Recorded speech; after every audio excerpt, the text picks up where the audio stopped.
Hey everybody! NecroVMX here, and welcome to the List Critics 2, which is the more laid-back version, which is not even really true, but I have Jesse, what's going on? Armagiggity time with me. Giggity giggity goo. The leader of the YouTube eugenics movement. Well, I do have blonde hair and blue eyes. Oh, snap. Yeah. You're going to purify the world of YouTube red? Yes. I'd actually get behind that.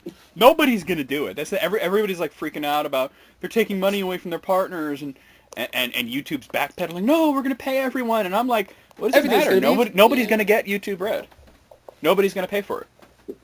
No, why call it YouTube Red? Isn't that a little close to RedTube? It's a little too close to that, yeah. The red light district of YouTube. Oh, yeah. Well, all right. Let's begin with Tumblr Gets Deep. 21 instances of Tumblr people getting really stoned. Getting really deep inside you, inside your mind. Yeah, they're going to mind fuck you all right. Mm. Okay, R. Nettle Benders says, low-budget production of Cats where it's just 2 hours of approximately 20 cats loose on the stage. Comber Ferret replies with, brilliant, where do I get tickets? That would be pretty adorable. Yeah, until they start, like, fucking and fighting and shit.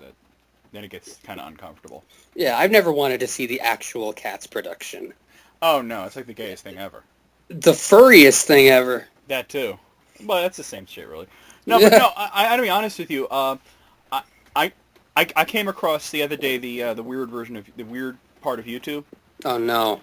Where, okay, right after I did the Beavis song, Yeah. Andrew was working on his own song. What was it called? Oh, shit, do I have it up in front of me? He did a song. Do I have it? Oh, here it is. It's Captain Slow's Fish Pie. And he was like, can you do me a favor? Because I'm lazy. I need some, like, porno orgasm sounds. And like, I have a bunch of that because I've sampled porno sounds a bunch of times. And, of course, like, but I deleted a bunch of my shit. So I had to go on YouTube looking for it, right?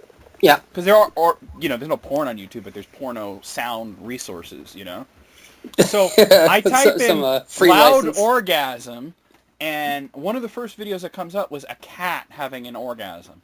Like two cats fucking, and then the one cat flips out and screams his head off, well, her head off, and then after the male cat jumps away like, bitch, you crazy, it just like rolls around and flops around like it's on catnip. It's like, and I'm like, what the fuck did I just watch? Why is this on YouTube? And of course the comments were worse than the video, but that's always the case. Don't read the comments. Never read the comments. Yeah. Dan Abdul says, have you ever met the human version of a headache? You know, I think I have a couple times. I think my sister was that in her teenage years. Sometimes I think my voice can come across that way. Oh, no. Not at all. Sometimes it's a bit nasally. No, not at all, dude. Oh, okay. Maybe it's just the way I hear it in my own Dude, head. I know people on YouTube that have way worse voices than you, trust me. Oh, yeah. There are people that can't even, like, fucking talk, and they're on YouTube. Remember that Sega gamer guy? Oh my god. Or, hey, guys, remember Fred? Oh, well, that was if you ever heard that guy talk normal, he talks just fine. Same thing goes for PewDiePie. Like, when he's, like, just being, Felix, he's, like, a normal dude. Yeah, but when he was all... That's why I hate that shit. I hate fakeness. Yeah. Cogging says, my friend told me how electricity is measured, and I was like, what? I love that one. I figured you'd like that one. I'm going to make you louder, because it's raining, and the sound of the rain is too loud, so I'm making you louder. Spooky Queer says, that's his name, Spooky Queer says, I have always had the urge to grab a pigeon, but, like, what would I do if I actually caught it? Yeah, like when they start creeping up close to you. When I was a kid, I always used to chase the pigeons, because I always had the idea that I'm going to grab one, but now that I think of it, like, what would I have done? Yeah, like, I don't know, pet it? Try and grab a whole bunch and fly away? I don't know, man. Yeah, like Up, except with pigeons. Up with pigeons, yeah. This one's entitled, My Intrusive Thoughts During Fall. Pupper Cat post, young man, there are leaves all around. I said, young man, eat a leaf off the ground. I think he's doing YMCA. Yeah, young man. There are leaves all around. I said, young man. Oh, boy. Eat a leaf off the ground. That's so weird. All right. Final Girl says, I love personality quizzes and astrology and alignments and personality types because I'm completely obsessed with myself. All right. You know, some of those, you know, that pops up like on Facebook all the time, those quizzes and shit, and they're all like related to like BuzzFeed or any of those content providers, you know, and some of them are pretty fun. But then you get these like, which of the Harry Potter books are you? And it's like, well, you're not a book. That's retarded. But all the answers are very obvious. Yeah, I hate when they're obvious. Yeah. I hate when they're on. Like, and you know, I always like, every time I see one of those, the Harry Potter, like not the book thing, but like, what house are you in? I always take it just, and I hate 99% of those quizzes. Yeah. Because they're always too obvious. I took the actual official one though. That was actually pretty good. There's an official one? Yeah, on J.K. Rowling's website. Oh, and which house are you? Well, which house do you think I'm in? Hufflepuff. Oh, good lord. Now, you see, you're saying that to be funny. And here's the thing. I just had this whole conversation with my friend Joe the Cripple, and he thought he was a Gryffindor, and I'm like, you are a Hufflepuff through and through, and I had to sell him on it, and by the end of my tirade, he believed it. Okay. Because he is. No, I'm Ravenclaw, dude. Oh, I don't know. How long have you known me? Come on now. I don't know. Maybe I should have said Slytherin. Oh, Jesus Christ. Whoa, what the fuck? My phone just went berserk. Oh, fuck that. Alright. Is my phone reminding me that I haven't played Trivia Crack in like months? I should just uninstall it at this point. I did that quite a while ago. Scare the crap out of me like that. Okay, Beyonce Bay Twice says, matching underwear make you feel great, but matching black underwear make you feel powerful. I don't even know what that person's trying to convey, but they're very stoned. Yeah, I mean, does the color really make a difference? I don't know. Flora Bud, this one's entitled Reblog If This Applies to You. Flora Bud types, ugh. Those are my least favorite Facebook posts. What, ugh? Just, Ugh. Or ugh. Yeah, sometimes I'm just like, rah! Okay, Miyota says, thinks about Kirby, feels better. And there's this cute drawing of Kirby. Oh. Well, you can't think about Kirby and not feel a little better than you did before. Hi. Alright, Chubby Quicksand. Oh, actually, wait, Blank says, if you want cute names for your partner, just use one on candles. They're so beautiful, like Pumpkin Spice, or Passion Flower, or Midnight Rose, or Vanilla Bean. And then, Chubby Quicksand replies with a picture of two Yankee candles with ridiculous names. One of them is 2x4, and the other is Riding Mower. What's up, my little riding Although, mower? I gotta say, the scent of freshly cut grass or just like lumber, that's not bad. Yeah, like a 2x4? Those are manly Yankee candles. They should have one just sawdust, you know? Ooh, I'm not a big fan of sawdust. The smell of it is quite nice. The smell is quite nice, but I don't like being near it. So you just have the candle, so it smells like Perfect. Yeah. Yes. Best of both worlds. Source Field Mix says, what's the most Etsy thing you can think of? And Dong Stomper replies with a picture from Etsy, rock climbing hold coffee cup. It's literally a coffee cup with one of those rock climbing things like on the side of it. For $18. Okay. Somebody made that and sold it on Etsy for $18. All right. Poppy Shampoo says, just because I blog a lot doesn't mean I'm not out living life. Tumblr is a mobile app. I can blog and fuck your bitch at the same time. Oh, shit. It's very true. I'm doing it right now. That should be that should be like Thug Life, you know? Thug Life. Yeah. Ya-da-da-da-da. It's the motherfucking D-R-E. Okay. Assiest. This person made the Tumblr Assiest. Like, they're not just assy, they're the assiest. Assy McGee. I'd love to think that they were watching my videos where I was always saying that's assy, or it's ass-related. The cat's ass. Oh, yeah, I haven't said that one in a while. Assy says, Dwayne Johnson, paper, scissors. I am disappointed, assiest. That is maybe the assiest Tumblr gets deep post I've seen in a while. I don't know, I thought it was pretty good. Of course you thought it was good. This person, here's a title. If it ends with kin, it's probably really stupid and made up. I guess they're replying to like they're thinking like Otherkin and Navikin and all that bullshit. Otherkin. Yeah. Ugh. So Wort Nerd says pumpkins aren't real. I fucking knew it. Yeah, And then yeah. Communist Bakery says fuck napkins. See, the first thing that came into my mind was pumpkin. Wait a minute. What does that mean about pumping? I don't know. I don't know. You shouldn't be pumping your kin. No. Ugh. All right. Ivysaur says I could use a good laugh. Osama replies with ha ha. Ivysaur replies with thanks. All right. I'm glad they wrapped that up. Yeah, that had a very quick character development arc. Yes. Solacely says, the real American Horror Story, my eyebrows. All right. Real first world problem there, huh? Ugly eyebrows? I guess maybe they got the big old Frida Kahlo unibrow going on. They got the woolly bears? Yeah. This one doesn't have names, but this person... Oh, the person's name is No. No. Just No, with a colon. No. The new way to spell thirst is 3ST. Oh, God. No thanks. Traylon says, if zombies ever attack, just go to Costco. They have concrete walls, years of food and supplies, and best of all, the zombies can't get in without a Costco membership card. I think I've seen that before, actually. I might have seen that, too. How to cook the correct amount of pasta. Sarcastic Sanity says, pour out how much you think you need. Wrong. Yep. Always. For me, anyway. Well, I'm very good at measuring it, but that's because I've been cooking pasta since I was a little kid, so... I always do just a little too much. Yeah, but just a little too much. That's not that bad, then. Okay.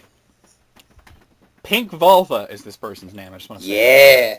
Pink Vulva says, reasons I want to look good. For myself,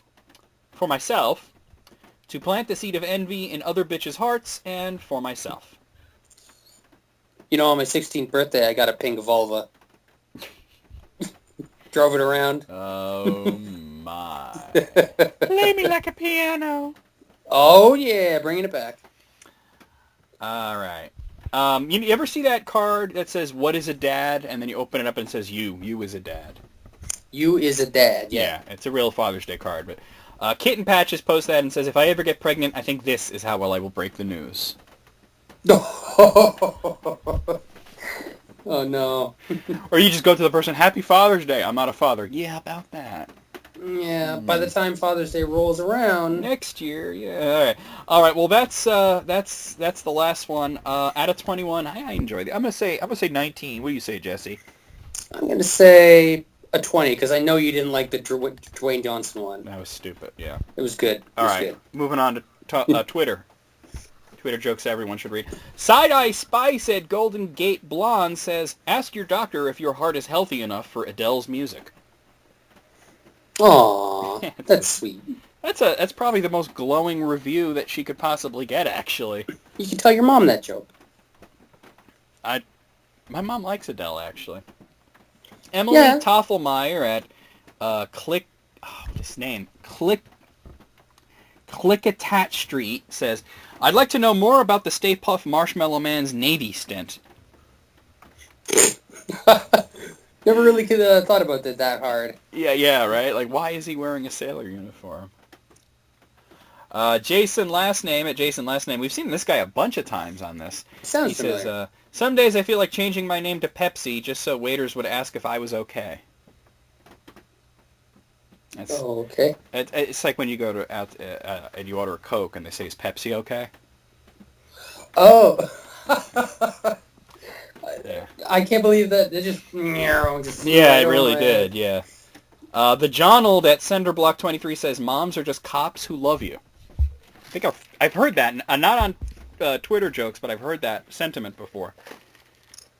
Yeah, they're kind of right, I suppose. They're less racist, too. Far less racist. Eric Allen at Eric Allen says, people write scripts at Starbucks because being in Starbucks usually keeps you from masturbating. What the fuck? I would hope so. You know, in this day and age, I don't think anything can keep anybody from masturbating. Wow. They do have some pretty hot baristas. When you see a nice, tall, venti, frothy is it cafe, tall or is it pumpkin venti? spiced. cafe latte. All right. I went to Dunkin' Donuts yesterday, and I tell you, the girl that was there, she's practically throwing herself at me. She got you a little frothy. She was flirting hard. She's like, Oh. "Oh, I only charge you for regular donuts, She had a thirst for the worst, if you know what I mean. Well, the bratwurst. Oh, definitely. Oh my. Yeah. She had the meat sweats. Nah, she was about 10 years too young for me, but... Oh dear. Oh dear. Plus, I'm in a relationship, but... Yeah. But I did try the pumpkin cheesecake donuts. Okay. Holy shit, dude, they're good. Yeah, just take the compliment. They're good. Yeah. But yeah, she was like, I only charge you for regular donuts, because these are like huge turnover donuts, She wanted me to like hang out in the fucking drive-thru and talk to her. I'm like, I'm going home now. She wanted you to turn her over. If you know. Definitely. Yeah, no, I could tell when I get the signals, and it's always from chicks at fast food places. I don't understand that. There was this woman that at Subway that was like, I swear, she must have given me her fucking number like 5 times. It's like, take a hint. 5 times. Wow. I haven't called you yet. And that was years and years ago, Wow. Yeah, she was way older than me. Probably still is. Well, yeah, but no, I was like 25 and she was like 38, like, it's a little weird. Still. I don't know. I attract strange women. Sometimes it works out for the best. Eric Chaco-Lantern at Aaron Chack says, Doctor, how are your reflexes? Me. Sometimes I forget I'm wearing a hat, and when I see the brim, I instinctively duck out of the way. Okay. I like that. It took a second. I'm like, oh, duh. Yeah. Audrey Farnsworth at Autopenny says, never trust a man wearing more than 0 necklaces. I've seen that one on here. I used to have a necklace, actually. I don't know what happened to it. Why would you be wearing a necklace? I don't know. My parents gave it to me for my 17th Not only birthday? have I seen that one, but we were on List Critics too, and I remember I said, well, I guess Mr. T is not to be trusted. He is the... There's always an exception. There's always an exception. He is the exception. Mike Glazer posted this twit pic of a, I guess she, like a plaque on the ground or like a stone cover. It says street lighting high voltage. And he says, tombstone of the 2 best breakdancers. Oh, okay. Well, Street Lightning would be a pretty good breakdancer name. I don't know about High Voltage, but Street Lightning would be a good breakdancer name. I think High Voltage would be the bad knockoff trying to score on the popularity of the other band. That's the villain name. in the breakdancing movie. Yeah. Elizabeth Hackett at Liz Hackett says, life is about finding people that share the same amount of not talking that you're into. That's somewhat true. Not funny, but somewhat true. Yeah, it makes you go, Alex Bays at Bays Craze says, you're a great catch, someone who threw you back. What? What? All right, I'm just going to move on. Gravestone with Bats at W. Gladstone says, before the internet, you had to be really good looking to be super mean. What? I guess, well, not really, no. You could look like any old asshole. Yeah, you could be an asshole no matter what you look like. Yeah. I guess they're saying to get away with it. And people still like you, yeah. Or be in an 80s movie. That's true. Those people were all good looking, though. There you go. That proves it right. Lil Edie Pentland at Jenny Pentland says, take the advertising industry down in one easy step by liking yourself. Okay. Yeah, all right. Yeah. Paige at Peach Coffin says, I thought Macklemore was how Southerners say Michael Moore. I didn't know he was a person. Macklemore. Macklemore. Okay, I get it. Yeah. That's like, if you were to say Michael Caine's name, but you're doing an impression of him, it sounds like My Cocaine. Michael Caine. My Cocaine. Yeah. Attractive 372 at Unbub says, sometimes people ask me why I dislike crime so much. Well, first off, it's illegal. Yeah, what the hell? Who's the one asking, do you like crime? Why don't you like I crime? love crime! Oh, unless they're that fuck the police. Unless they're that new breakdancing band, Crime. Oh, God. There's a band called Crime? No, actually, no, I just made it up. There probably is, though. Yeah, probably. Churlfish is the last one. Churlfish at Crypto Terra says, I saw this tire shop offers to rotate your tires, and I'm thinking, pal, that's called driving. It's how I got here. Rotate those tires. That's pretty good. I like that. All right. So out of 15, honestly, they were mostly crap. Other than that last one there, I'm gonna say 5. What do you say? I'm going to be a little generous and go 8. It was, I'd say half of it, I was like, all right. Now, before I get to, like, submit a list, I have a bunch of lists, and I have a bunch, and I told you this earlier, but I'm saying it now on the recording, that I picked out especially for you, Jesse, because I know you like worst lists. Yes. But before we get to the worst lists, I had something else. Where is it? Oh, okay. This was, I forget whether this was sent to me, or, oh no, I just found this one on my own. It's 100 plus. I don't know how many it actually is, but it's the most controversial movies of all time. Oh, I remember you telling me about this. Oh, that's right. I did tell you about this the other day. Okay, Yeah. Now it's actually in sequential order. It goes from the oldest films to the newest, most controversial. So let's go through this. And I'm not going to be in a rush. We could discuss these. Have you seen it and all that, and reasons why it's. Actually, I'm going to say the movie, and you tell me if you know why it was or might have been controversial. Okay. Oh God. Okay. Starting with. From the year 1896, Jesse, The Kiss. This was one of the first. This was one of the first motion pictures. It's right there in the title.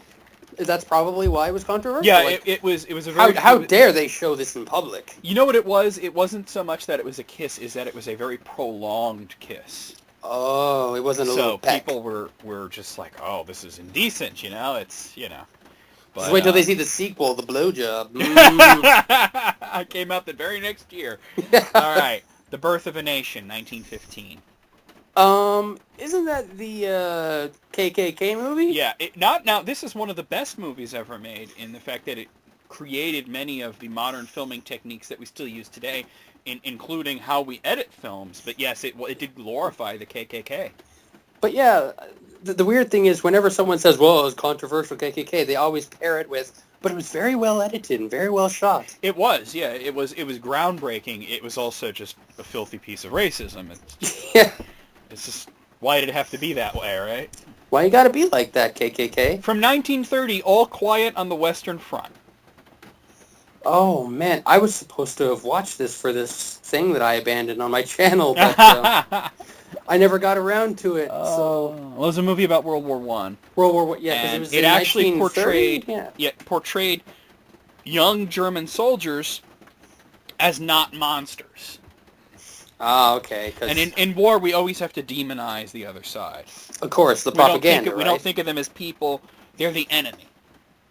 You know what I mean? You But of course, dehumanize them so it they're becomes people easier. too, And this wasn't even Nazis. This was World War One. Yeah, this is just... But, I mean, I don't think anybody today would have a problem with it, but back then they did.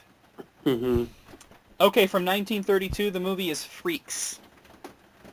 Oh, is that the Gooble Gobble, Gooble Gobble? One of us, Gooble Yeah. Gobble, Gooble Gobble. One of the best horror movies ever made.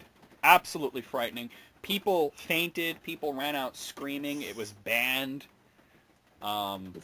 Mostly because there were really no special effects. All the people in the movie really had those afflictions. Yep, they were real. Yeah. So, some people, aside from the fright factor, said that it was exploitative. That was why it was controversial. Hopefully everybody there got paid nicely, I bet. Well, I think so, and I think the point of it was that the real freaks were the people who were exploiting them in the film, not them. That was the whole point of the movie. Oh my God, you're turning this into like a whole, a look at the common man. Well, that's what it was about. 1932, the movie Scarface. Oh, the OG. I have no idea. I've only seen the 80s one. Well, it glorified gangsters. That's really why it was controversial, because they weren't they weren't portrayed as monsters. I'm sure they didn't have a mountain of cocaine on their front table or anything. Well, actually, it was bootlegging in the original. It was alcohol. Ah, I remember the era that it came out in. 1933, the movie was called Ecstasy. Is it about the drug? Was that around No, then? that wasn't around back then, dude. I don't know. I'm Ecstasy's not a familiar. naturally occurring. No, this was pornographic. It was. It was about an unhappy wife searching for sexual fulfillment, and it was a lot of nudity and sex. And Really? Back Yeah. then? Oh, God yeah, yeah. dang. It was a European film, and when it was shown to Americans, they were shocked. So a lot of Speedos in the movie then.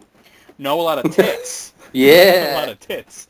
Okay, 1935, the movie is The Triumph of the Will. I think I've heard the title before, but again, like a lot of these old movies, Well, I this don't was know. a pro-Nazi film. So Ooh, that would be no good. controversial even today, much like Birth of a Nation.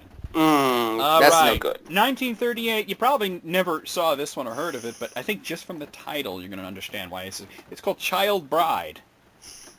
Oh, dude. Yeah. Now, this was a movie that they set out to, it was supposed to be educational, it was supposed to draw attention to exploitation of children, older men marrying very young girls, and, Wow, even back then they were trying to be progressive. But it was controversial for an actress who was only 12 years old having about 4 minutes of nudity. Straight. Oh my god, in the movie. Yeah. This is what it says. The film's most notorious and gratuitous sequence was at the 30-minute mark, a 4-minute undressing and nude skinny dip in a pond surrounded with woods by a nubile young 12-year-old actress Shirley Mills in her screen debut. Oh my god, well, maybe there's pictures. I mean, you can't really see much of it because it's in black and white and very low resolution. But yeah, this girl's naked. She's swimming around, having a good time, and maybe back then they just didn't give us much of a shit. I guess there was also some creepy guy leering at her during it. Like, it wasn't a sexual scene, but then there was this creepy guy watching her. And that just made it a whole different thing. Yeah, people were But again, maybe back then people just didn't give as much of a shit about that kind of thing. Well, I think that the movie probably did draw attention to it, which is, in the end, probably a good thing. Yeah. Okay, right. 1941, the title is Citizen Kane. Controversial? Mm-hmm. Well, everybody says, best movie, but... The reason that it was controversial, people forget about this, but the main character, Charles Foster Kane, was based on a real guy, W.R. Hearst, and he was so upset with the way he was portrayed in this movie, he knew it was about him, that he used his influence to discredit Orson Welles. He was blacklisted for a while, and that's why it didn't win any Oscars. Well, at least he was Unicron. His greatest role. 1943, the movie is The Outlaw. The Outlaw, I don't know. The Outlaw. Is it glorifying outlaws? Not really. It was a Western. It was mostly just due to this actress that was in it, that she had huge boobs and she wasn't afraid to show off the cleavage and use her feminine wiles. It was erotic. I think I might have to invest in a little The Outlaw watching. One local judge in Baltimore, Maryland, was quoted as saying that Russell's breasts hang over the picture like a summer thunderstorm spread out under a landscape. Yeah! That sounds beautiful. Right? The pictures are nice. She's an attractive woman. I mean, she's old enough to be my great-grandmother, but in this movie, she's an attractive woman. If you've got it, flaunt it. 1946, the movie is Song of the South. Well, zippity-doo-dah, I think it glorified slaves, didn't it? It's not that it depicted slaves as being happy. Yeah, as like they're cool with it. Yeah, they were singing and yeah. I actually have the movie. Yeah. It's not a bad film, but it raises some issues. Yeah. That's Disney. So. Yeah. 1953. The movie is The Moon is Blue. I was unaware of this. Yeah. Why is it scandalous? Certain words were used, such as virgin, seduce, and mistress. Jeez, you got to remember how oppressed the 50s were compared to the previous decades. That's very strange that the society kind of regressed a little bit, at least publicly. Well, it always pulses, you know what I mean? Yeah. It always pulses, and the 50s were very repressed. 1956, the movie is Baby Doll. Other than a Batman the Animated Series episode, I am unfamiliar. Well, it's Tennessee Williams, and it's another child bride type movie. Oh, so, no. Yeah, so that... Except this one was more of a lurid tale and wasn't supposed to be educational. It was exploitation, you know. Oh, that's even worse. 1960, the movie's Peeping Tom. You can probably tell just from the title there. Got some creepy, another leering dude. Well, it's worse than that. Listen to this. British critics called Michael Powell's disturbing thriller about a tormented murderer perverted, necrophilic, and trashy. His career never recovered. Not a fan of that necrophilic word. I would hope not.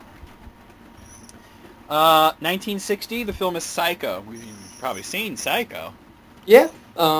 Is it because of that showering scene? The fact that they showed her showering? It was the fact that they killed off the main character halfway through it.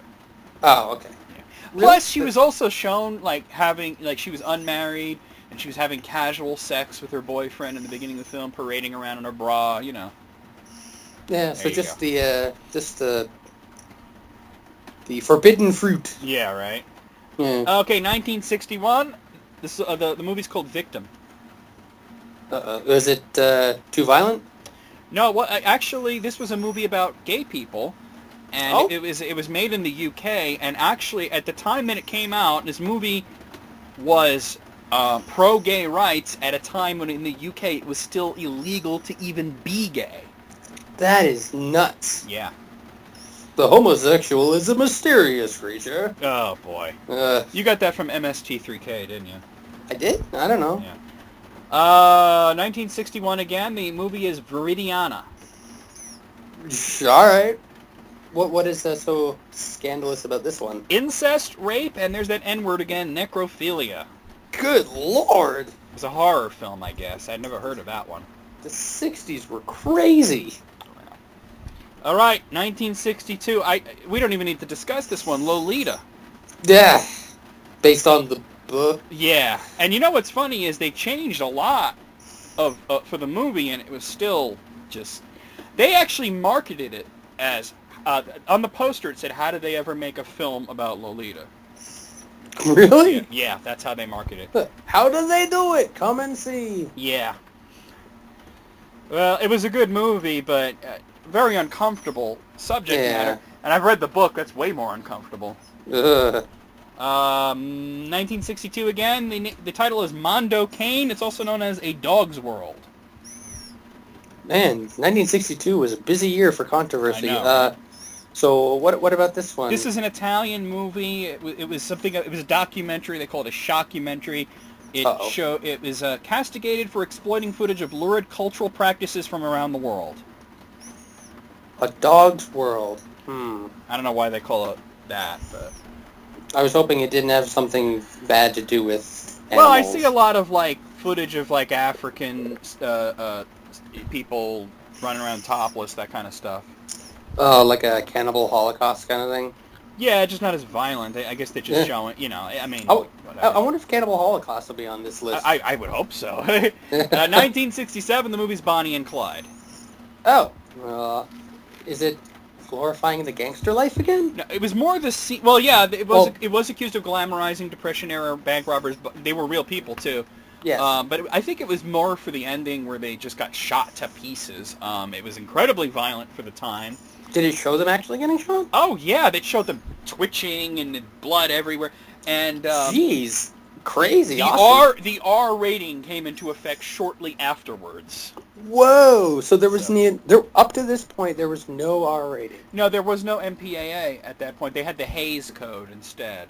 Oh yeah. I Am Curious Yellow. That's a 1967 film. I've heard of this movie, but I know nothing about it. Well, it's porn. Oh, okay. It's porn. It was supposed to be about political protests, but it was just a whole lot of naked hippie fucking. All right. Yeah. I Am Curious Yellow? What that is? I mean, I'm talking about real sex though. Like real people having sucking real sex. on the penis and pumping in the vagina, everything. Oh dear! I'm gonna faint. And in glorious black and white. Okay, I love the title of this one. It's not what you think it is from the title, but it's cool. It's 1967, Titty Cut Follies. Oh my goodness! Yeah, I'm blushing. It's nothing to do with titties though. That's I don't know bad. why it's called Titty Cut Follies.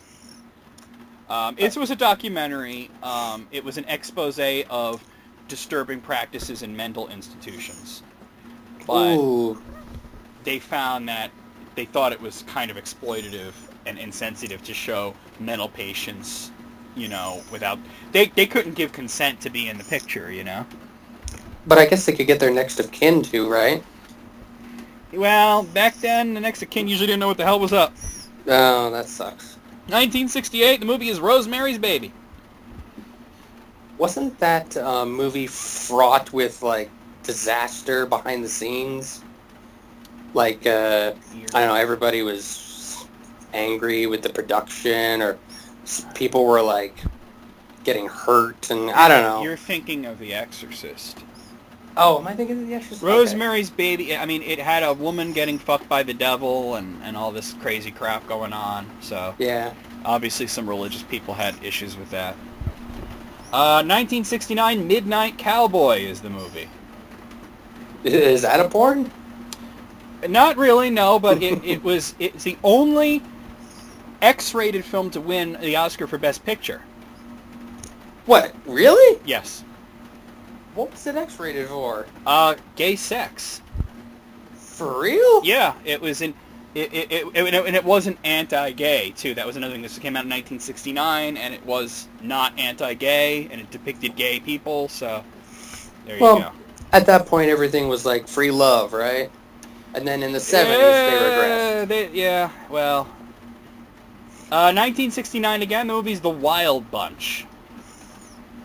I think I've heard... Is it a Western? It is a Western, yeah. Very violent, that's why it was... Yeah, yeah. Yeah, very violent. I think there was also allegations of animal cruelty. Oh, no. Yeah. Wonder if Milo and Otis will be on this list for that. 1971, the movie is Carnal Knowledge. You could probably tell from the title. A little dirty. Yeah, it's sex. 1971, a film you've probably seen, Clockwork Orange.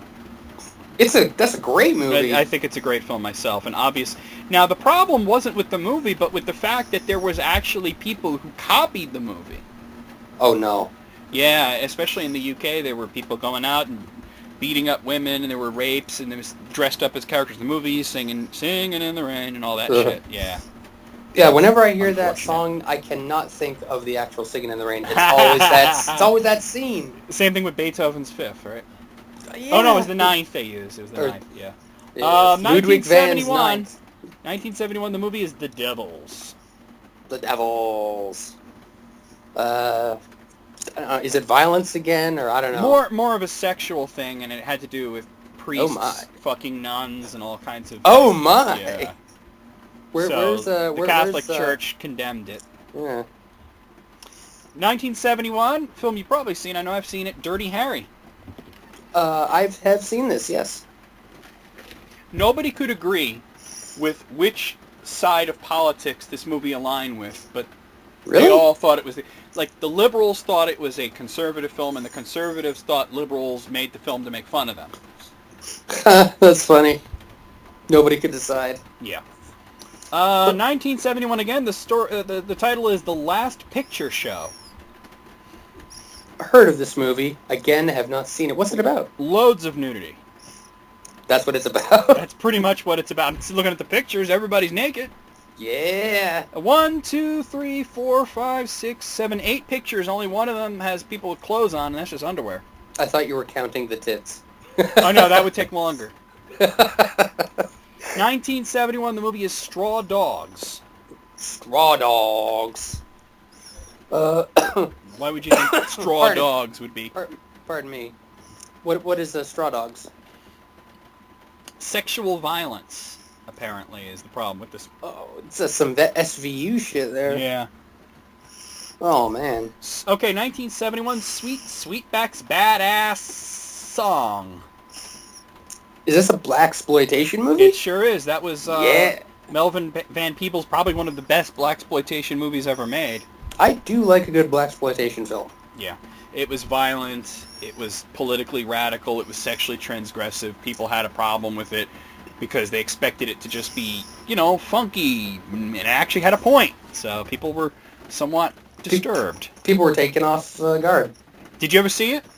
No, I have not seen that one, but I've heard it. I've definitely heard it. It doesn't have opening credits. It just says starring the black community. Oh, wow. Yeah. That's cool. I think that's pretty cool, yeah. Have you seen it? Yeah, I've seen it, and it's got a lot of nudity in it, too. Is it worth seeing? I think it's worth seeing, yeah. All right. 1972, the film is Deep Throat.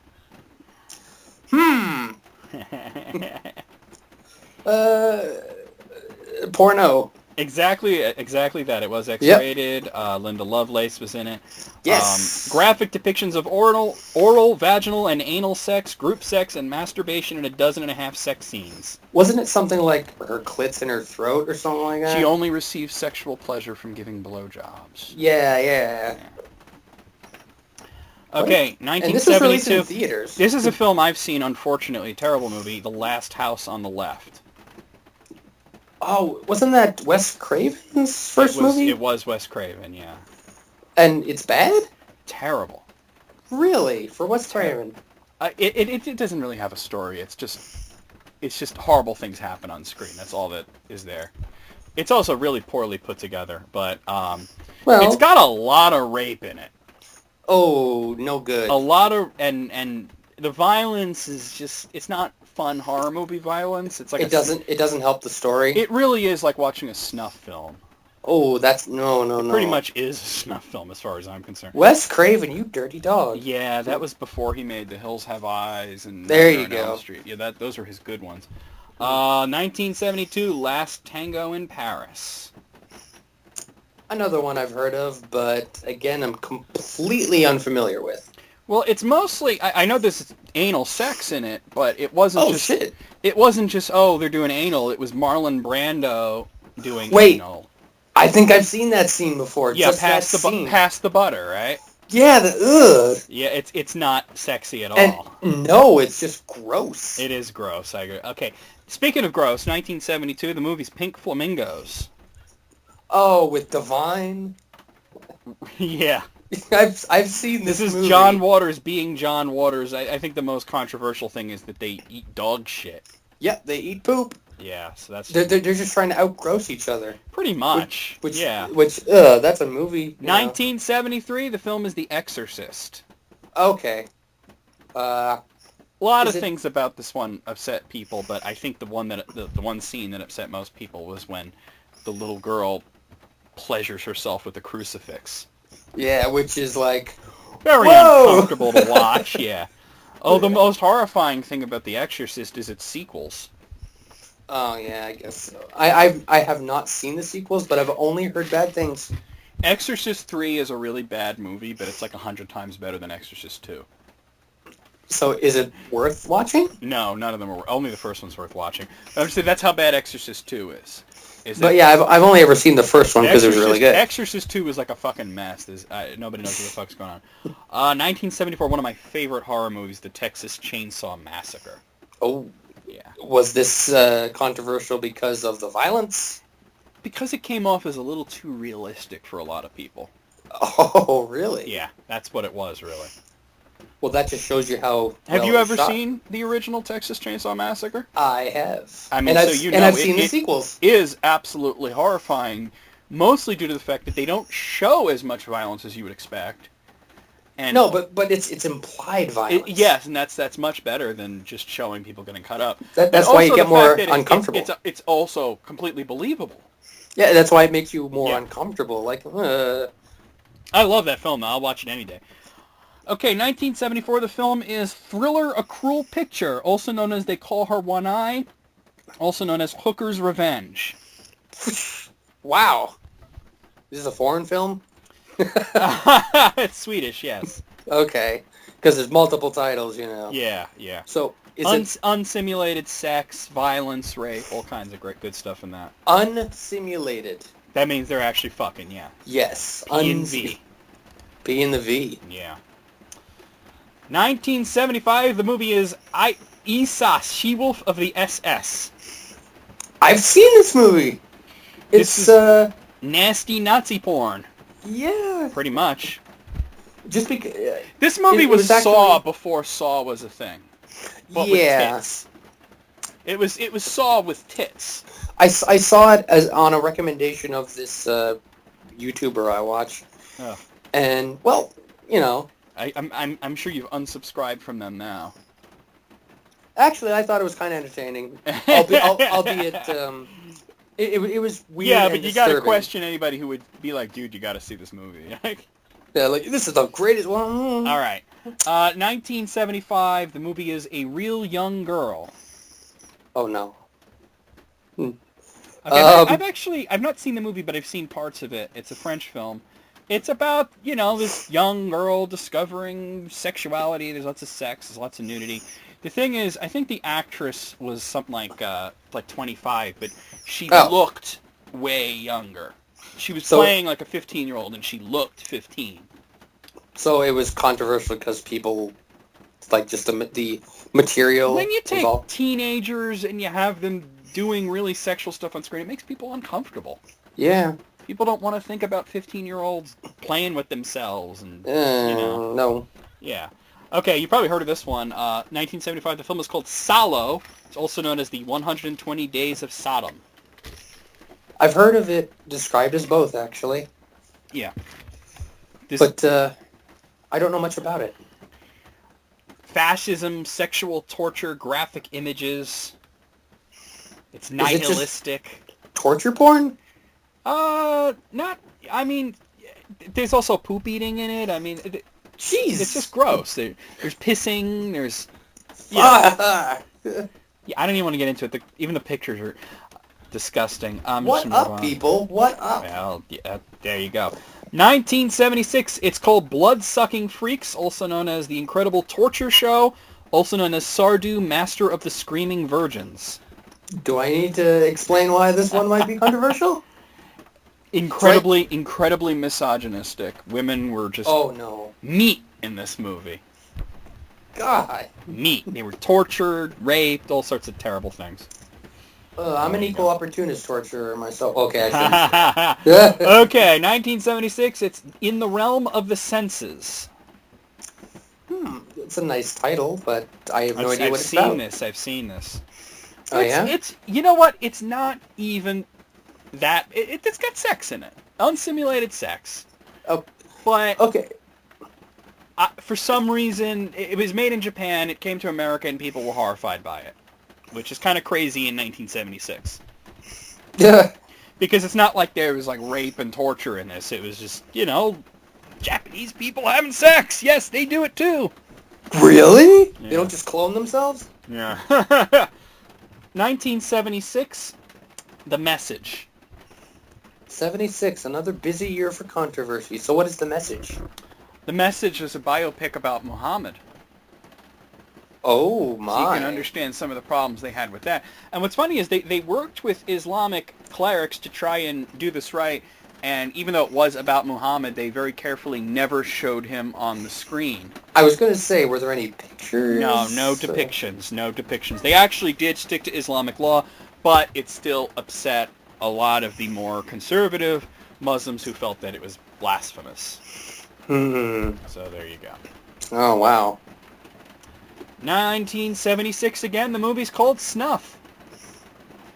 Is it just a snuff film? This is where the term snuff film came from, because there's really no such thing as, there's really no such thing as snuff films. Nobody's ever made one. I mean, the FBI has launched multiple investigations into is there such thing as snuff. They've never found any evidence of there really being snuff movies out there. But it all started with this one because it was all about the making of a snuff movie. You know what I mean? And it was so disgusting and creepy that people believed that it... Because if you tell somebody does something terrible, people will believe it. Of course, especially these days on the internet. Yeah, well, back in the 70s as well. Yeah. Okay, 1978, the movie's The Deer Hunter. Oh, you're going to hate me, internet, but I've never seen The Deer Hunter. Well, it was about Vietnam, and actually the reason it was controversial is people felt that it was inaccurate. Oh. Yeah, and that it was kind of racist, too, so... You know what's I've never seen it either, so... You know what's funny is after my parents years ago got into an accident on their motorcycle after a deer hit them, my dad rebranded the bike as the Deer Hunter. Yeah. Yeah. The next one, 1978, it's called Faces of Death. Oh, geez. I remember back in high school, everybody talking about all the Faces of Death 1, Oh, Faces of Death this is the 2. first one, yeah. Yeah. Footage of death, some of it real, most of it fake. But some of it real. Yeah, they did have some real footage, not a whole lot. But I had seen it, and I was Why would you definitely... want to watch that? That's Well, it was more of a curiosity. Like, I really, did they guess. do this? Did they do this? And Yeah. I don't want to see it these All right. days, that's for sure. 1978 again. The title is I Spit on Your Grave, also known as Day of the Woman. I spit on your grave. Is this about a woman getting revenge on people raping her? Yes. Okay. Yes. I've seen a review of it, but I've never That's watched exactly the what movie. it's about. Yeah. Yeah. But even though it was billed as being a pro-feminist, she gets revenge kind of thing, people felt it was still actually very misogynist. So Yeah, because it probably was. Yeah. I didn't see. I don't want to see it. Okay, No. 1978. The movie is Pretty Baby. Pretty baby. I've seen this and it's sick. You've seen it. Oh God. So what's it about? It's about Brooke Shields as a 12-year-old prostitute, and they're trying to auction off her virginity in a Yeah. brothel. Yeah. And there's nude scenes. I mean, that's just neither here nor there. She doesn't have nothing to show at that age anyway. What's going on, Brooke Shields? But, well, she naked at 10 years old in Playboy, so what does that tell you? What? Oh, you I know didn't that? know this. Yeah. Her mother was a real crazy bitch, and she took all these pictures of her and everything. Ugh. Yeah. People. As a matter of fact, there was recently, about 5 years ago, so there was an art exhibit in New York City of a lot of these like pictures of very, very young Brooke Shields nude, and she was trying to stop it, not because it was pornographic, because a lot of these were in magazines and shit, but she didn't want anybody making money off of it because it was her mother exploiting her. Oh, So, yeah. So there was a thing where like all the money made from it had to go to her. Wow. Which I think she then donated to charity because she didn't want nothing to do with it. Okay, that's good. But yeah, I mean, yeah, she's naked. It's about child prostitution. It's sick. Ugh. It's sick. And then there's this guy who like marries her, but he doesn't do anything. Oh, he just wants to take pictures of her. That's his thing. Oh, God. All he wants Still. to do is take pictures. Even still. But naked pictures. Yeah. But then I guess she pisses him off at one point, and he locks her out of the house, and that's about where I lost interest and stopped watching it. I hope so. Oh, well, I don't know. I had heard it was good, and I watched most of it on cable, and after a while I was like, this is too much for me, and I stopped watching it. All right, 1979, the movie is Caligula. Oh, I've actually seen this, and there's a lot of... Well, everything. Well, you know what the problem with this was? Gore Vidal wrote it. He wanted it to be like an actual serious biopic about Caligula, but then it was produced by Bob Guccione, who wanted to add in a whole lot of porn. Yes, like So porn. Yeah. Well, he's the publisher of Penthouse, so Yeah. what do you So expect? they just went apeshit on it. Next time, get the Playboy people to produce it, and at least it'll be tasteful. Who's the guy in it? What's his name? Andy McDowell? No. Who's the dude from Clockwork Orange that was in this movie? Why can't I think of his name? The I know guy who who you're talking played about. Alex Delars. Yeah, I keep thinking of his name in A Clockwork Orange, not his actual name. Yeah. Malcolm Anyway, McDowell. Malcolm, not Andy. It just McDowell. finally came to me, Malcolm McDowell. All right, 1979 movie is Monty Python's Life of Brian. Is it the whole religious thing? Yeah, they said it was blasphemous, sacrilegious. He said he's not the Messiah, though. Well, Many times. you know. 1979, The Warriors. Come out and play. Yeah. So, what, is it the The violence controversy in this one was really a whole lot of nothing.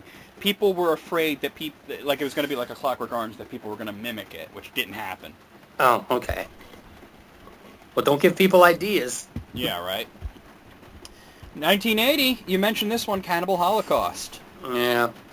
People thought that it was real, and Because they pitched it as found footage, and the director had the entire cast go dark. They disappeared to make people believe that they had really been murdered. They eventually had to appear at the guy's trial when he was being put on trial for murder. They had to appear to show, yes, we are alive. It was only a movie. Yeah, just a movie, but so there you go. But the depiction was a little too realistic. Yeah. 1980, the movie is Cruising. It's like Cruising for chicks. More like Cruising for guys in that one. Oh, really? It was a movie that tried to link homosexuality to murder. Oh, no! If you're gay, you're going to become a violent psychopath. That's what the movie had to say. Oh, my God. So obviously there were a lot of people quite offended by that. I should say so. 1980, the movie is Heaven's Gate. This is also one of the worst movies ever. Really? Yeah. That's a cult, right? No, animal abuse was the problem with this one. Oh, really? Well, what's the Heaven's Gate cult thing I'm thinking of? Oh, that was the people who believed that they would go to a comet if they cut off their balls and drank poison Kool-Aid. And wore Nike shoes? Oh, yeah, the Nikes. Yeah, that was like in the 90s, though. Okay. 90s. Yeah, No, but they had apparently a lot of animals died during the making of this film. So. Oh no, yeah, real animals. That's not cool. 1981, Cannibal Ferox, also known as Make Them Die Slowly. Is it kind of the same thing as Cannibal Holocaust? It's a ripoff of Cannibal Holocaust, so yes. Okay. They tried to do Cannibal Holocaust, but they tried to up the ante. Ah, yeah. Yeah. As you do. All right, 1981, the movie is The Evil Dead. Is it the whole weird tree rape thing? Yeah. It was rated X for a reason. That part is just so jarring. It's so uncomfortable to see, too. Yeah. It's just... I think even Sam Raimi said he regrets doing that. And that's the guy who directed the bloodiest film of all time. Oh, Dead Alive. Dead Alive, yeah. I've seen that. Okay, 1983, Twilight Zone, the movie. Never seen it, but I think, I've seen it. Good movie. The problem wasn't with the movie itself. Oh, what was it? There were a lot of safety precautions that were not taken.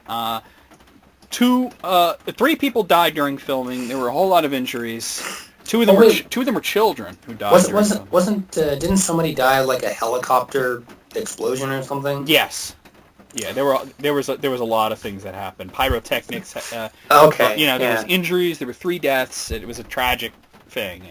Controversial behind the scenes. Yeah. Good movie though. Yeah. 1985. The movie is Hail Mary. It's not a football movie, right? No. It's well, I'm just going to read what it says here. Jean-Luc Godard's contemporary take on the Immaculate Conception featured copious nudity and was denounced by the Pope. Oh, wow. Yeah. Actually, if anything, that could be positive because we were like, wow, if it's denounced by the Pope, it's got to be crazy. Let's go see it. Well, there you go. 1985, The Year of the Dragon. Oh. Is this like a Bruce Lee thing?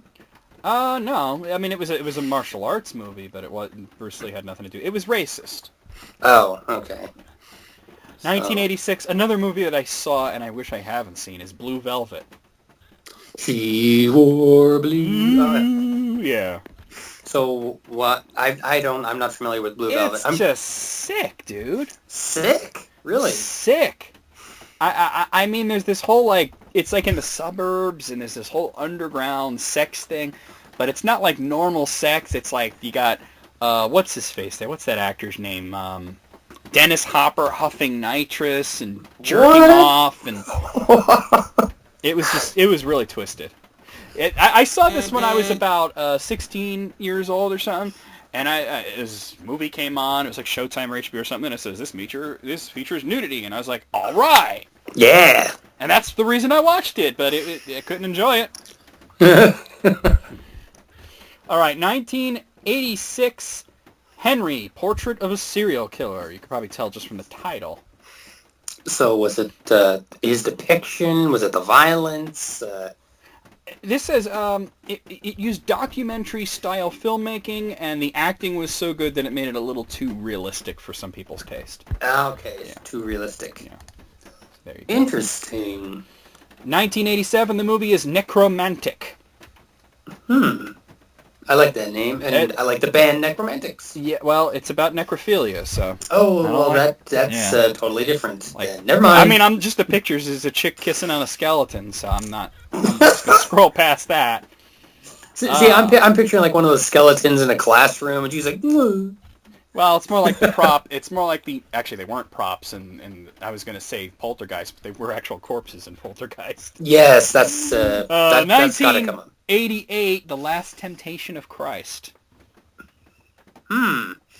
Is it the Martin's material involved? Is it the subject material? It depicted Jesus on the cross, and he has this whole hallucination about what would have happened if he hadn't sacrificed himself. And, you know, he gets married, he has kids, and then the Catholic Church did not like that. I bet. Yeah. Because Jesus kissing a lady? We can't have that in a movie. Jesus having sex? That's even worse, you know. So, yeah, I don't know. Yeah. 1988, Men Behind the Sun. Men Behind the Sun. Yeah. Men Behind the Sun. Oh, never heard of this. God, just these pictures are gruesome. It's oh no.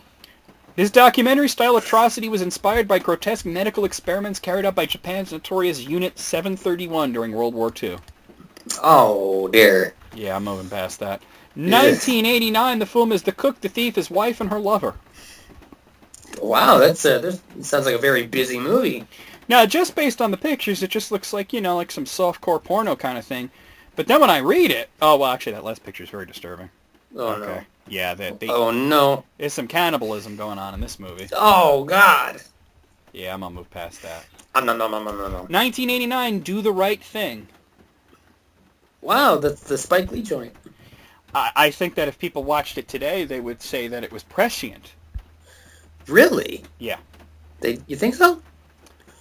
Gee, a movie about institutionalized racism by the police against black people? Nothing like that could ever possibly happen in America. No, we beat racism. Yeah, right? So, there you go. All right. Nah, we're up to 1990. The movie is Henry and June.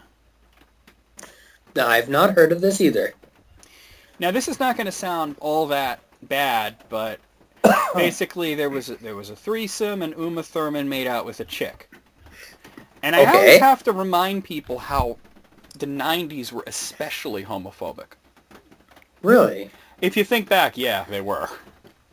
See, the thing is, when I think back, I was a kid, so I didn't really think about that. But when you look at depictions and, like, you know, words that were used, the 90s were really, really very homophobic.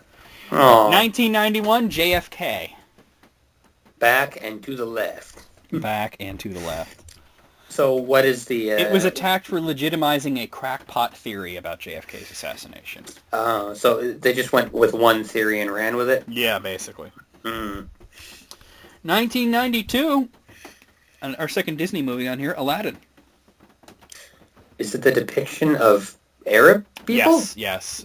Some of the lyrics in the opening song, like... they cut off your hand? They cut off your hand if they don't like your face.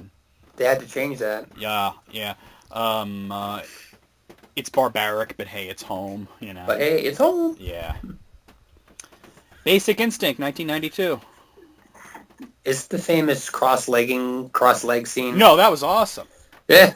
No, it was more of the lethal lesbian, you know. If you're a lesbian, you must be a murderous psychopath. Oh, so it's shining lesbians in a bad light. Yeah, oh, wow. Yeah. I mean, I told you the 90s were not pleasant to gay people, dude. Oh, dear. All right, moving on here. All right, 1993, Boxing Helena. I've not heard of this either. What would you think that's about, just from the title? Putting this girl named Helena in a box. I know it sounds stupid, but you never know. You know, I would have thought Foxy Boxing, but you're actually closer to it. Yeah? I guess this guy wanted his girlfriend to stay with him, so he cut off her limbs and put her in a box. And that was what it was about, yeah. It was originally supposed to star Madonna, then she bailed, then Kim Basinger was going to be in it, she bailed, so... Boy, we dodged a bullet there. Yeah, right. 1994, the film is Bandit Queen. Bandit Queen. I have no idea what it's about. Well, this is an Indian film, so it probably has music like that in it. But it is rape. There's rape is basically Rape is bad. Yeah. Especially when you depict that in India, which has a notorious rape problem. Yeah. 1994, the movie is Natural Born Killers. Isn't it glorifying serial killing? More that there were some real killers who were inspired by this film. Oh, because I've seen this film. It's very including interesting. the two kids who carried out the Columbine massacre. Everybody wanted to blame video games, but they were obsessed with Natural Born Killers. So. But Natural Born Killers made money, so heaven forbid, I didn't think it was a very good film either. I thought it was okay. 1995 is another movie that I've seen that I actually, it wasn't a bad film, but it's so uncomfortable to watch. It's Kids. Oh, because that's underage kids getting freaky. Well, the sex stuff is not that bad. It's the violence in it that was really uncomfortable. Because I mean, yes, seeing kids do things sexual nature, that makes you uncomfortable. And the whole thing was like this kid, he likes to have sex with virgins, and he's going around trying to have sex with as many virgins as possible. Yeah. And then his ex finds out that she has HIV, and she's trying to track him down before he can bang the new girl. And she wound up being a pretty famous actor. What's her name? I can't remember. Oh God, what's her name? This was her first movie, and she wound up becoming really famous, and I can't think of her name. Fuck. The black chick from Clerks 2. Help me out here. Yeah, I know who you mean, but... Yeah, I can't think of her name. She was in Sin City. She's hot, too. Yeah. Alright, moving on. Sorry, actress lady. Yeah. 1996, the movie is Crash. This is another one that I saw that I wish I hadn't seen. I have not seen this, but I saw a lot of It's a previews. movie about people who have a car crash fetish. And they reenact famous car crashes. And they survive? Usually, yes, not always. Like a bunch of them die. But then they get so turned on that they just fuck. No matter who it is. Like, there's a scene where two guys fuck. They're not even gay. But they get so turned on that they just bone down right there. Holy shit. And that wasn't the most disturbing thing. It was the whole crash fetishism thing. Yeah, that... Oh my God. And the fact that usually they're all injured and all bloody and fucked up, and they're like, oh my God, I'm so turned on right now. That's nuts. Yeah. That's all right. nuts. Not to be confused with another movie called Crash, which came out 4 years later and was actually good. 1997, Lolita, again, the remake. Well, That one was a lot closer to the book, and therefore a lot more uncomfortable. Retreading the same things. I saw it, and it was actually very good, but it's like the same feeling as reading the book. It's like, oh, all these people are awful. It just makes you turn in your seat like, Like, every character in it is just a horrible person. Oh, that's terrible. Pretty much all of them are just awful. Go see it, kids. No, don't. 1999, the film is Dogma. Oh, I have this. So is it the whole religious thing or the poop monster? Yeah, it's the religious thing. It's the religious thing. Okay, Ben Affleck's acting. I think he's a good actor. Me too. I just think he doesn't necessarily choose the best movies all the time. 1999, the movie is Romance, also sometimes known as Romance X. Oh, so is it pornographic? Well, it was like a softcore porn, but I guess the main chick was from hardcore porn movies. Oh, okay, so? They do this today all the time. There's that show, what's that show called? It's one of those, like softcore porno shows on like HBO or whatever. Hung? No, not. I know that's one. No, not Hung. It's a little more trashy than that. I think it's Co-Ed Confidential, actually. Oh my God. Most of the chicks in that are porn stars. Oh, okay. Yeah, so there you go. 1999, South Park, bigger, longer, and uncut. Oh, was it the swearing? It set the record for most swearing in a movie. Wow. To this day? Yeah. I don't know if it still holds that record. Consider that it came out after Pulp Fiction. Yeah. Also, I mean, you had Saddam Hussein and Satan having sex. It was pretty good. Yeah. One of the funniest movies ever. 1999, the movie is Stigmata. You could probably guess from the title. Were people upset over the religion? It's a Catholic thing, yeah. Yeah. All right. Like, it's a movie, people. 2000. The movie is Bassez-moi. Come again? Bassez-moi. Bassez-moi. What's it about? Well, Bassez-moi is French. It means fuck me. Bassez? Really? Yeah. Oh. So, I don't know if I'm pronouncing it exactly right, but... I think you'd pronounce it, Bassez-moi. That's fuck me. Yeah. So there you go. Wow. Prostitution. They just put it out on Front Street, don't they? Yeah, they didn't even, yeah. 2000, Requiem for a Dream. Heard of it. Never saw it because I think I wasn't interested. Well, it had Jennifer Connelly naked, so that's cool. But, what? I mean, full frontal, too. Hey, now. But the part that was controversial was an orgy. Oh. Yeah. Well. Just meat slapping against other meat. It was also, by the way, don't watch it. It was incredibly pretentious, but check out the scenes of Jennifer Connelly naked. Oh, okay. Now, 2002, the movie is called The Crime of Father Amaro. Oh, no. Just from the title. Well, priest fucking nuns, man. Oh, nuns. I thought it was going to be like young boys. Oh, no. It looks like chicks just based on all the titties I'm looking at here. It's much more tasteful than that. 2002, Irreversible. Apparently, there was an incredibly long, incredibly uncomfortable rape scene in the very beginning of it. And it just went on and on and on. What is it with rape, you people? Come on. Well, it was a rape revenge movie. Oh, okay. So you want to feel really, really scummy about the dudes? Well, or people. Of course, yeah. 2002, the movie is Ken Park.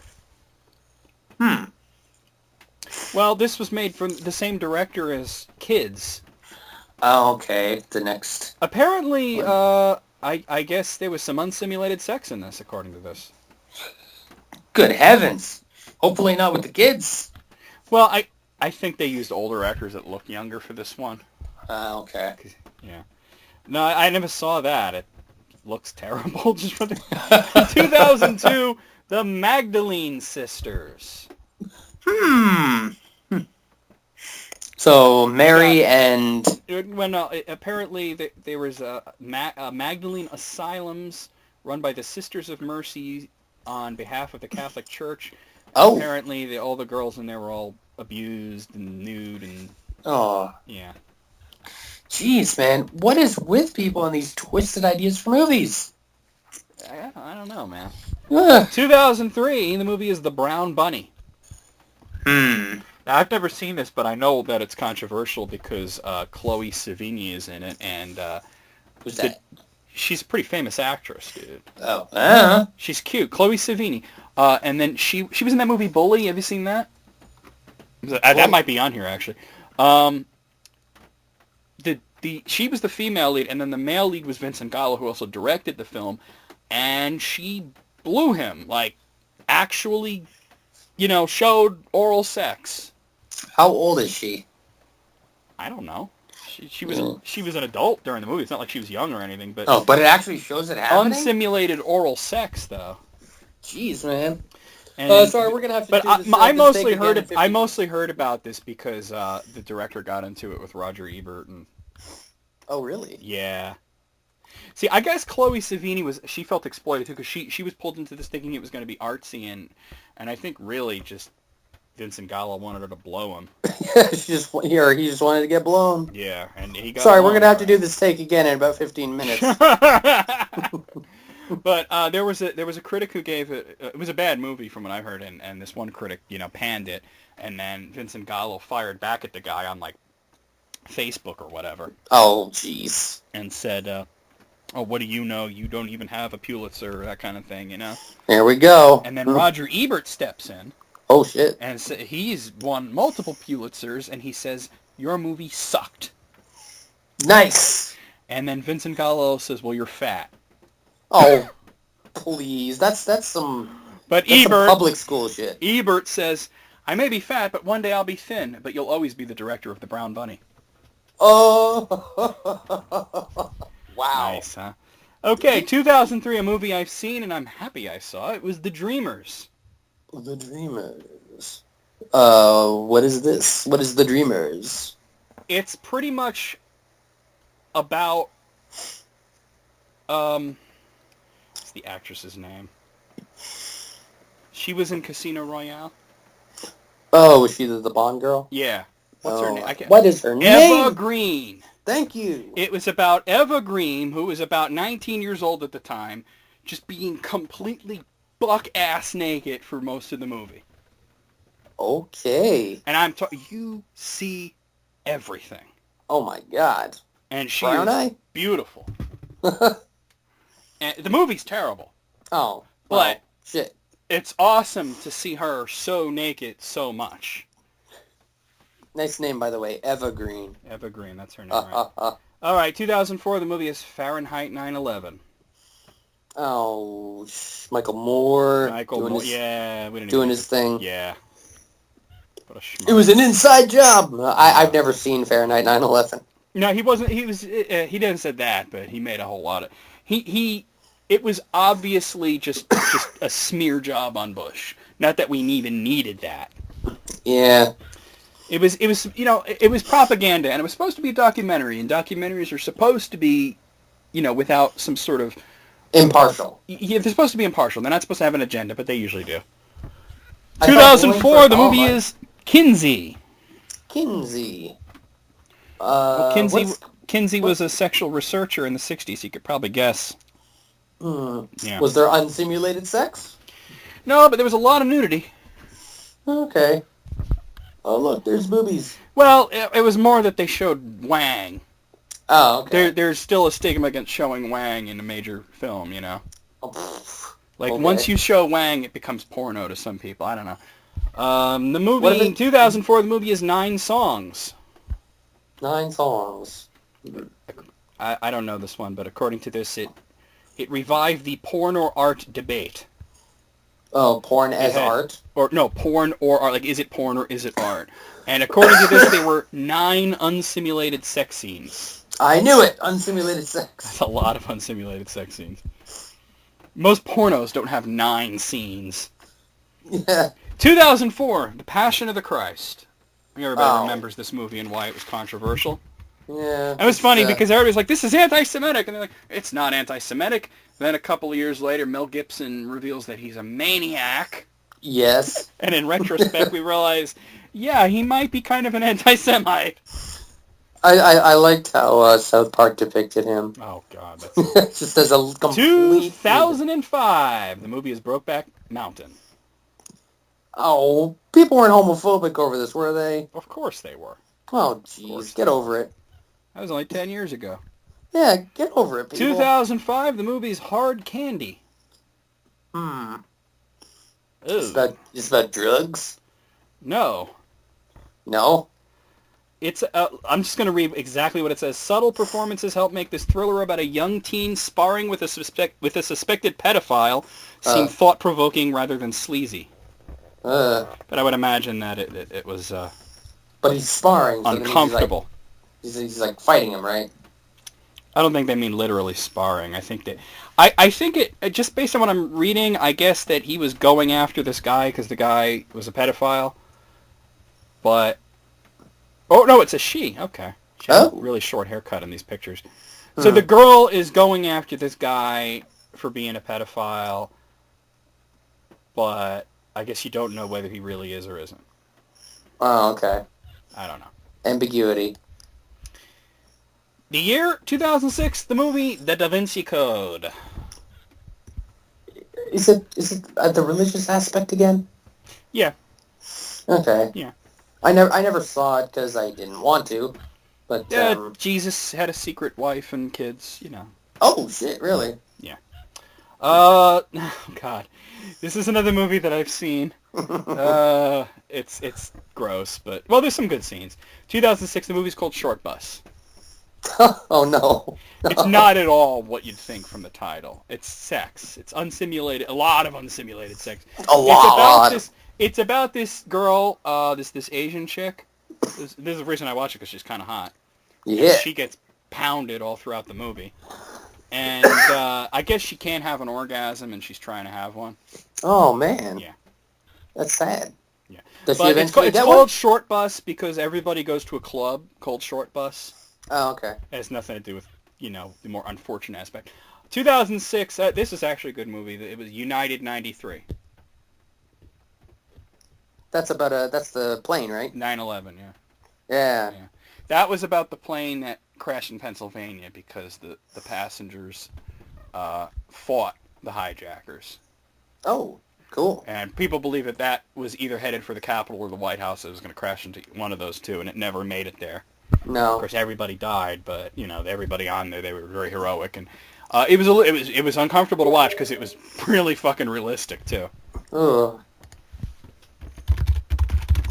Who was the star of that movie, if there was one? There was a lot of people that I didn't know, so Hmm. which I think is smart because you just see the actor then, Yeah. 2007. I never saw this, but I remember all the fucking hubbub about it. Hound Dog. No, I've not heard of it. What There was was the a hubbub? big controversy about. It was Dakota Fanning. She was only 12.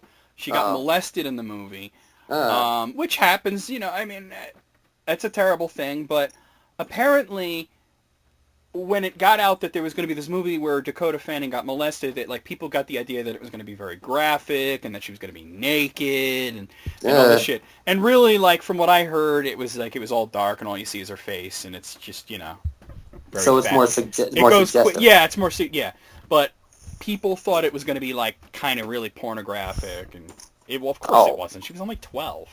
Yeah, They come get away on, with people. that back in the 80s with the other chick, but not now. Yeah. I can't remember anybody's name today. 2007, the movie is September Dawn. I've never heard of this one. September Dawn. Yeah. Is it about September 11th? No. Oh. Apparently, it's an anti-Mormon film. Oh, my. So there you go. Starring the Duggars? What? Wait. Oh, wait, no, I'm thinking of Sister Wives, not 19 Kids and Counting. Never mind. Let's move on. 2008, the movie's called Martyrs. Is it about actual martyrs, or is it just a clever title? I don't know, but it says it's one of the most violent movies ever made. Oh, my God. So there you go. It looks sickening. Ugh. All right. 2009, the movie's called Antichrist. It wasn't violent enough, let me guess. Well, okay, one of the fucking pictures I'm seeing is a cock spurting blood, so Oh, I'm just going to gosh. scroll past that. I'm actually going to go to the next page because the last one on that page. Ooh. I don't need to know anything else. There's Oh. a cock that spurts blood. That's all I need to know. Oh, my legs are just Yeah, curling. that's very uncomfortable. 2010, so we're in the current decade. We're near the end of this. A Serbian film. I've heard that this was very, very, very violent. Yeah, that's what I've heard as well. Disturbingly, horrifyingly violent. Gratuitous violence, misogyny, and sexual abuse. Yeah, just all kinds of bad. Yeah. But apparently, and it was very according good to this, it really didn't have any redeeming features. But people said it was still a good movie. Not according to this. Oh, okay, well, I still don't want to see it. Okay, now there's a 3 for here. 2009 through this year, all 3 Human Centipede movies. Oh, I've only seen the first one. I just want to know what twisted mind came up with this idea and thought, let's make that into a movie.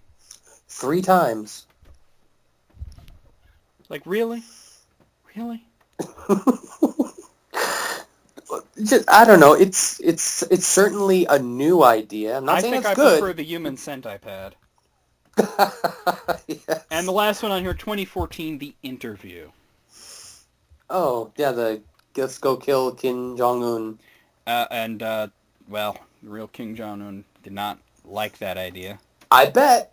Sony Pictures was hacked. They were threatening to attack America. So what did they do? They released the movie for free on the internet. Yep. I didn't see it. Apparently, according to what I'm reading here, because I've never seen it, they don't actually get to kill him They get captured and then they escape, but then Kim Jong-un dies in like a plane crash or something a helicopter explosion. Oh. Good. Good. Fuck him anyway. Yeah. He's got a bad haircut. All right, I have no idea how many there were on this list because it's 100 plus. So we'll give it a letter grade. B plus, I'm going to say. What do you say? Gonna go, you know what? A lot of them, that's all disturbing material, so I'm gonna give it a solid A. Okay. All right, now this next movie I have it's from Wikipedia, actually. This next movie you have? List, what's that? Nothing. It's from Wikipedia. It's a list of the movies considered to be the worst of all time. Yeah. So, like, I guess each one topped the one before it. It's in sequential order. Okay. So, this one's a lot faster. Just go through it. Have you seen it? That kind of thing, you know. Mm. The first one is No Orchids for Miss Blandish. Never heard of 1940. I've never heard of it either. A British Film Journal called it the most sickening exhibition of brutality, perversion, sex, and sadism ever to be shown on a cinema screen. I guess until the next one. Yeah, until the sequel. After that is the Babe Ruth story from 1948. Really? Wow. Well, first of all, they made this when he was still alive. So he probably was like, excuse me. Well, they depicted him as, and there's like a lot of parodies of this, as having promised a young boy with cancer that he'll hit a home run for him, and then does, and then the young boy's cancer is cured. So it was incredibly schmaltzy. What the hell? Come on. Yeah. Oh, well. 1953, the movie is Glenn or Glenda. That's Ed Wood right there. Yes. Well, I'm sure we'll see a lot of Ed Wood on I'm here. sure there's probably going to be a few others. 1953, Robot Monster. Now, I've never seen this movie, but I've seen the monster. Apparently, it was a guy in a gorilla suit with like a diver's helmet on. You've probably seen pictures of that, right? Yeah, but I didn't know it was from I thought it was just like a silly picture. Yeah, it was like one of those science fiction horror movies that were very popular in the 50s. Yeah, but the name Robot Monster, you're like, I'm down for that. Yeah, well, it's not a robot or a monster. No. 1956, The Conqueror. This was a movie where it was about Genghis Khan.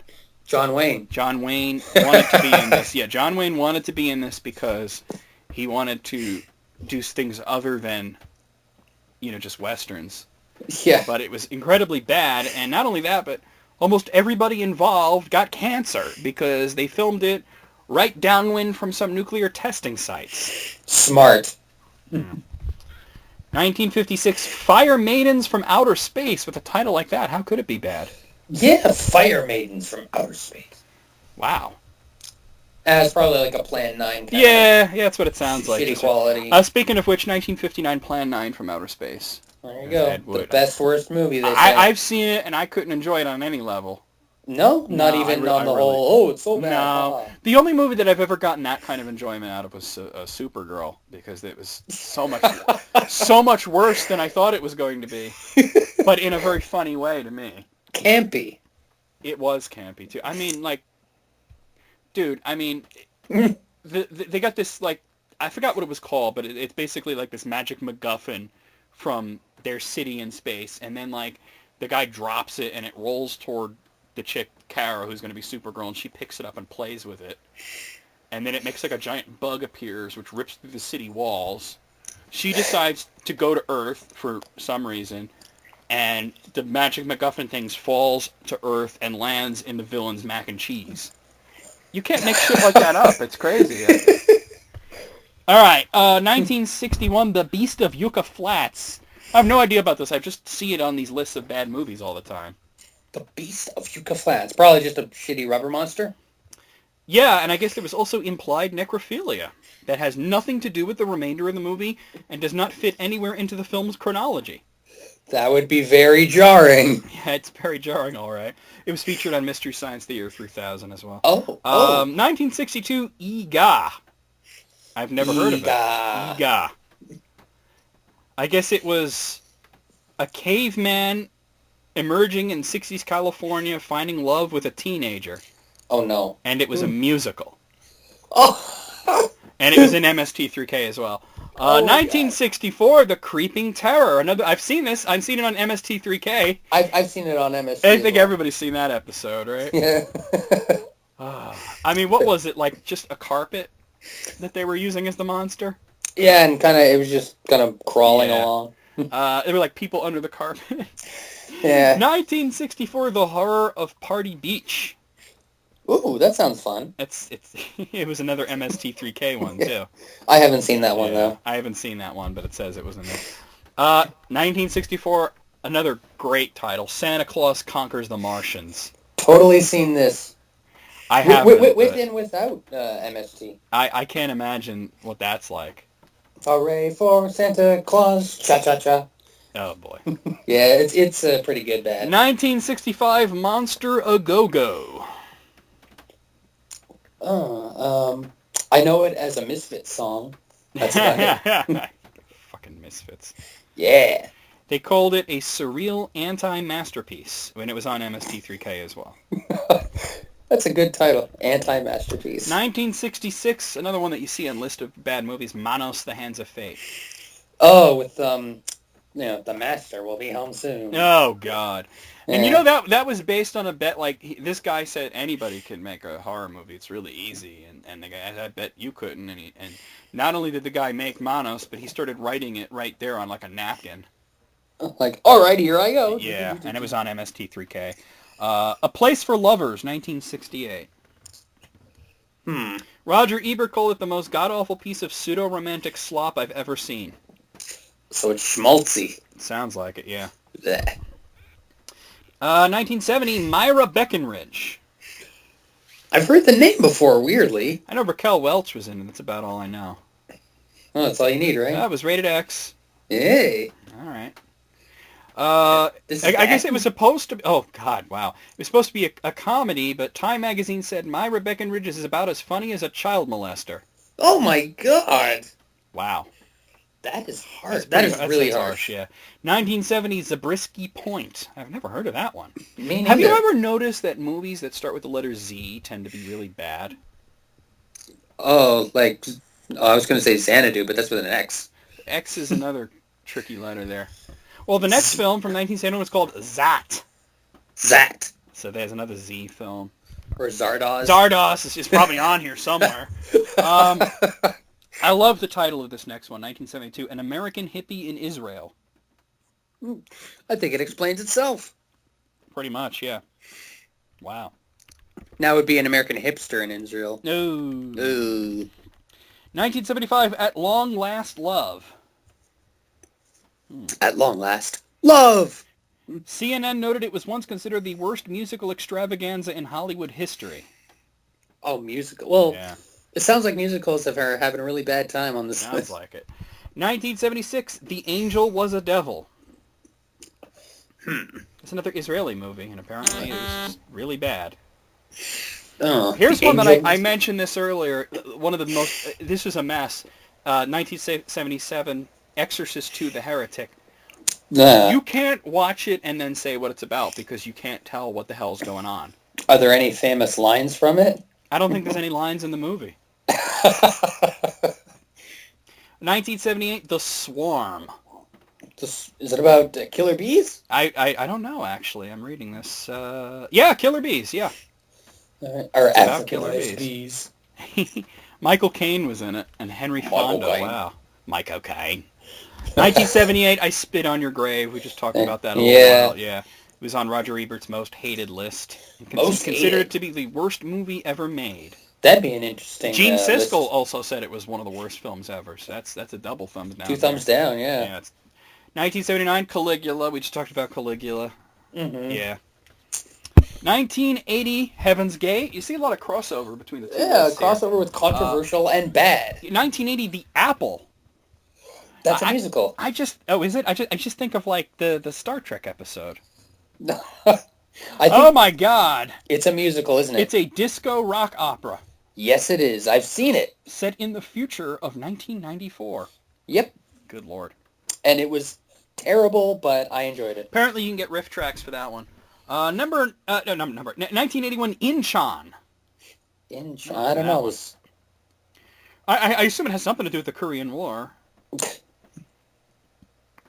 I'm just looking for like a review blurbs or something. It won a bunch of Razzies. Good. All right, 1981, Tarzan the Man-Ape. The Man-Ape. That was considered to be like the worst Tarzan movie ever. At Leslie least it ain't Hallowell George of the said, Jungle. even the animals give poor performances. Oh, wow. Wow. Huh. 1981, Mommy Dearest. No wire hangers ever! Yeah. Everybody cites that part of the movie. Oh my god! I heard that like for the longest time. If Faye Dunaway would get really pissed off if anyone mentioned that movie. I thought I've seen the whole movie, and I thought that the performance was kind of like a little uncomfortable. Like it made you uncomfortable. Like, damn, she is furious. But it wasn't a good movie though. Yeah. 1982, The Man Who Saved the World. I'm thinking of a David Bowie song, but... Yeah, do. Oh my god, it was a Turkish sci-fi film. Oh. Trying to ape off of Star Wars. Turkish Star... Well, there was also Turkish Star Wars. Apparently, it was a little closer to Plan 9, according to this. 1984, Cannonball Run 2. A movie that did not need a sequel. I saw the first one. Well, apparently they basically copy-pasted the plot and did the same movie. Wow. Roger Ebert gave it a half of a star. Yikes. Said it's one of the laziest insults to the intelligence of moviegoers that I can remember. Sheer arrogance made this picture. Damn, that guy knew how to do a review. He was good at insulting films. Gene Siskel said, it's the pits.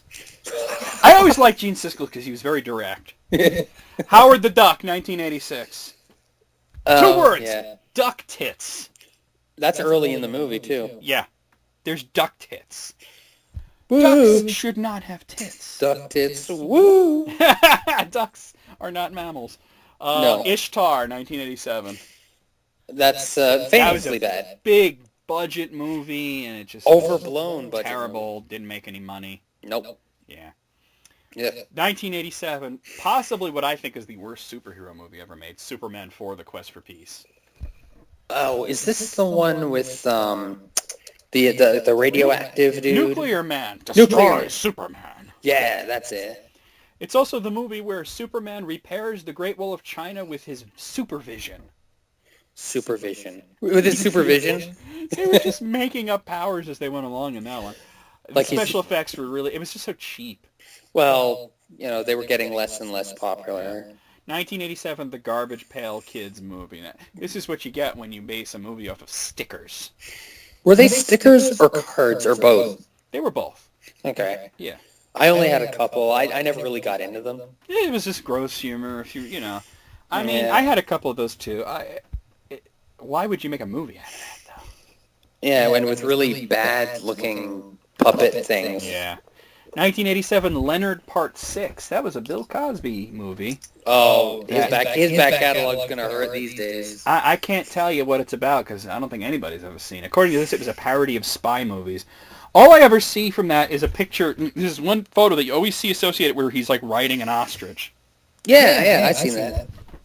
1988, the movie is Hobgoblins. Hobgoblins. That was a ripoff of Gremlins.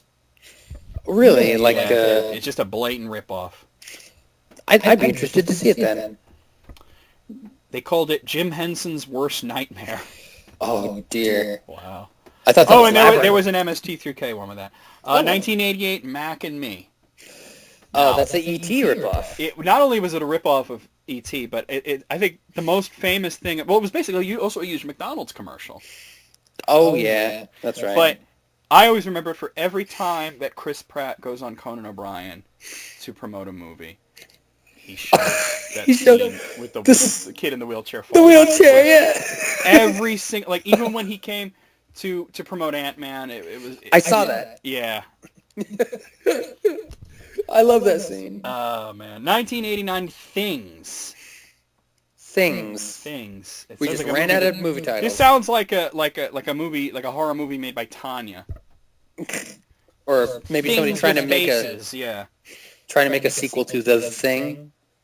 Well, I don't know, but Calum von Stradal, who I guess is a film critic, called it definitely one of the worst atrocities ever committed to film. Oh, okay. Family picture. There you go. Troll 2 from 1990. They're eating her, and And then then they're gonna eat me. Oh my god! Wow. And isn't the father in that movie called Harry Potter? He's called Harry Potter, yeah. Yeah. 1991, Highlander 2, The Quickening. I've seen every Highlander except number 2. Can you believe it? Well, I saw this as a kid, and I didn't hate it, because Yeah. I'd never seen anything to do with Highlander, and I didn't know how badly they had fucked up. It was my first Highlander experience, so to me it was just this crazy science fiction movie with people who fight with swords and there's lightning, you know. I've even seen the one that had those wrestlers in it. I forget what their names are. But yeah, there was... I would recommend, if you see Highlander 2, there's actually a director's cut that's actually pretty good. It's called Highlander 2 Renegade Edition. Oh, okay. Yeah. But I've seen all the other ones. It's not number 2 for some reason. Well, the last one was really bad. Source, that was a pathetic movie. Yeah, I still watched it, though. 1992, Bad Girls. Okay. What's that about? Recently divorced woman falling in love with a male stripper. I'm in love with the stripper. A vapid mess that can only serve those incapable of understanding what cinema is. Wow. I love bad I love those reviews. blurbs, yeah. 1992, the movie's called Frozen Assets. I've heard of this before. Gene Siskel said it was one of the dumbest comedies I have ever seen. There is dialogue that would not even feature on a failed TV pilot. My mouth was agape during most of the movie. Oh, wait, I think... Ebert said it was the worst comedy ever made. It might have been like S-Serpent or somebody on Twitter was talking about Frozen Assets, and then I made some kind of joke about it, but I forget what it was. He'd probably like it. Yeah. He's a weird guy. 1994, Mixed Nuts. Well, you know what? If there was a movie coming out today called Mixed Nuts, I would assume that Adam Sandler has something to do with it. Sadly, I think you'd be right. Here's a review blurb. Absolutely abysmal comedy in which all hands sink without trace, leaving not a joke behind. You know, the review is almost as beautiful. Here's as a the movie, famously I'm sure. bad one from 1994, North. Oh, This had an amazing cast, an amazing director, and everything else about it sucked. It was just a complete haggard mess. And here's Roger Ebert's famous quote. He gave it 0 stars, and he said, I hated this movie. Hated this movie. Hated it. Hated every simpering, stupid, vacant, audience-insulting moment of it. Hated the sensibility that thought anyone would like it. Hated the implied insult to the audience by its belief that anyone would be entertained by it. I've actually seen that. Like, I saw the clip. Yeah. But have you ever seen I remember seeing the roast of Rob Reiner, and one of the comedians read out Ebert's review to him just to make him uncomfortable. But it was just... Ugh. It was a mess. 1995, A Story About Love. Ugh. Even the title's gross. It was a Norwegian love story. Just... It apparently has like a cult following of people say it's so bad it's good. Oh, okay. 1995, Showgirls. Now that's another so bad. I think that one is so bad it's good because it certainly makes up for all the bad with all the titty quotient is very high. Jessie Spano. Shoo, as you've never seen her before. That's for sure. Holy shit. They showed everything too. Okay, here's the lesser version though, 1996 Striptease. With Demi Moore? God, yeah, Demi Moore. Yeah. I have not seen that one. 1997, Day and Night is the name of the movie. Apparently, it's French. It's a romance film. I don't know. I just think of that night and day, but night spelled with a K. There's a French critic who's quoted as saying, it is BHL, I don't know what that means, BHL pedaling through guacamole. Oh, that's the director's initials. They're saying he's pedaling through guacamole. The French have a way with words, I'll tell you that. Delicious. 1997, another one of the worst superhero movies ever, Batman and Robin. It was just... how do you explain this in a bad way? You don't. You don't. It's just terrible. Michael J. Nelson of MST3K said, Batman and Robin is not the worst movie ever. No, indeed, it is the worst thing ever. Wow. Cool body. Just Uh, ice puns. Even I got tired of the Nice ice to puns. meet you. Oh, that's The Simpsons, though. No, that was in Batman and Robin, too. No, I thought that was McBain. Ice No. to see you. That was Ice, yeah, but it was Ice to meet you. Oh, okay. 1998, and everybody calm down. This movie has nothing to do with Marvel Comics. It was called The Avengers. It was based on a British TV show. The I British saw Avengers. it, and Me it is too. definitely one of the worst pieces of shit that I've ever seen. I just thought it was boring. It was incredibly boring. It made no sense. I couldn't tell you what the hell was going on. Like, those two. And you have Ray Avengers themselves. Fiennes, you have Uma Thurman, you have Sean Connery, and somehow you can't get a good performance out of any of them. They were being a little too foppish, I think. I think that was the point. Just but like, oh, unfortunately, yes, indeed. I couldn't tell you what the hell was going on in that movie. We are fighting. really Yes, we couldn't. are. It's very nice. Yes, very nice. Sean Connery was the worst in that, too. Yeah. Like, what the hell was that scene where him and all his minions were dressed up as teddy bears? I thought that was kind of cool. It's like, what? But there was no reason for it. That's why I liked it, though. It was just bizarre. Okay. 1998, Baihan Cinderella. Well, this is from Brazil, so I'm assuming Cinderella's about 14 and nude throughout the whole thing. Oh, God. Well, that's just what I'm assuming. It was apparently in a book called 25 Movies That Can Ruin Your Life. Holy shit. That's pretty hardcore. 1999, Parting Shots. Okay, this is not about hockey as I thought when I first heard that. Or just a series of money shots over and over and over. Oh. Hey, now. Good Lord. It's apparently just a really bad comedy. Okay. 1999, The Underground Comedy Movie. Didn't this have the ShamWow guy in it? That's special if they did. Or am I thinking of something else? I have no idea. The Underground Comedy Movie. Yeah. All right. 2000, Battlefield Earth. Do you know any quotes from that movie?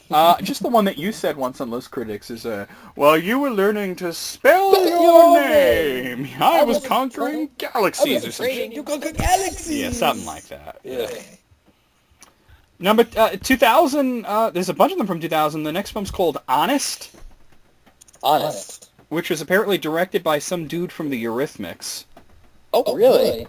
Wow. Sweet dreams. And then the third one from 2000 is called Rancid Aluminum, which doesn't even make sense. Wait, can you have... No, you can't have rancid aluminum. Aluminium? This must be British because it actually says aluminium, actually. Yeah. Rancid Aluminium. Wow.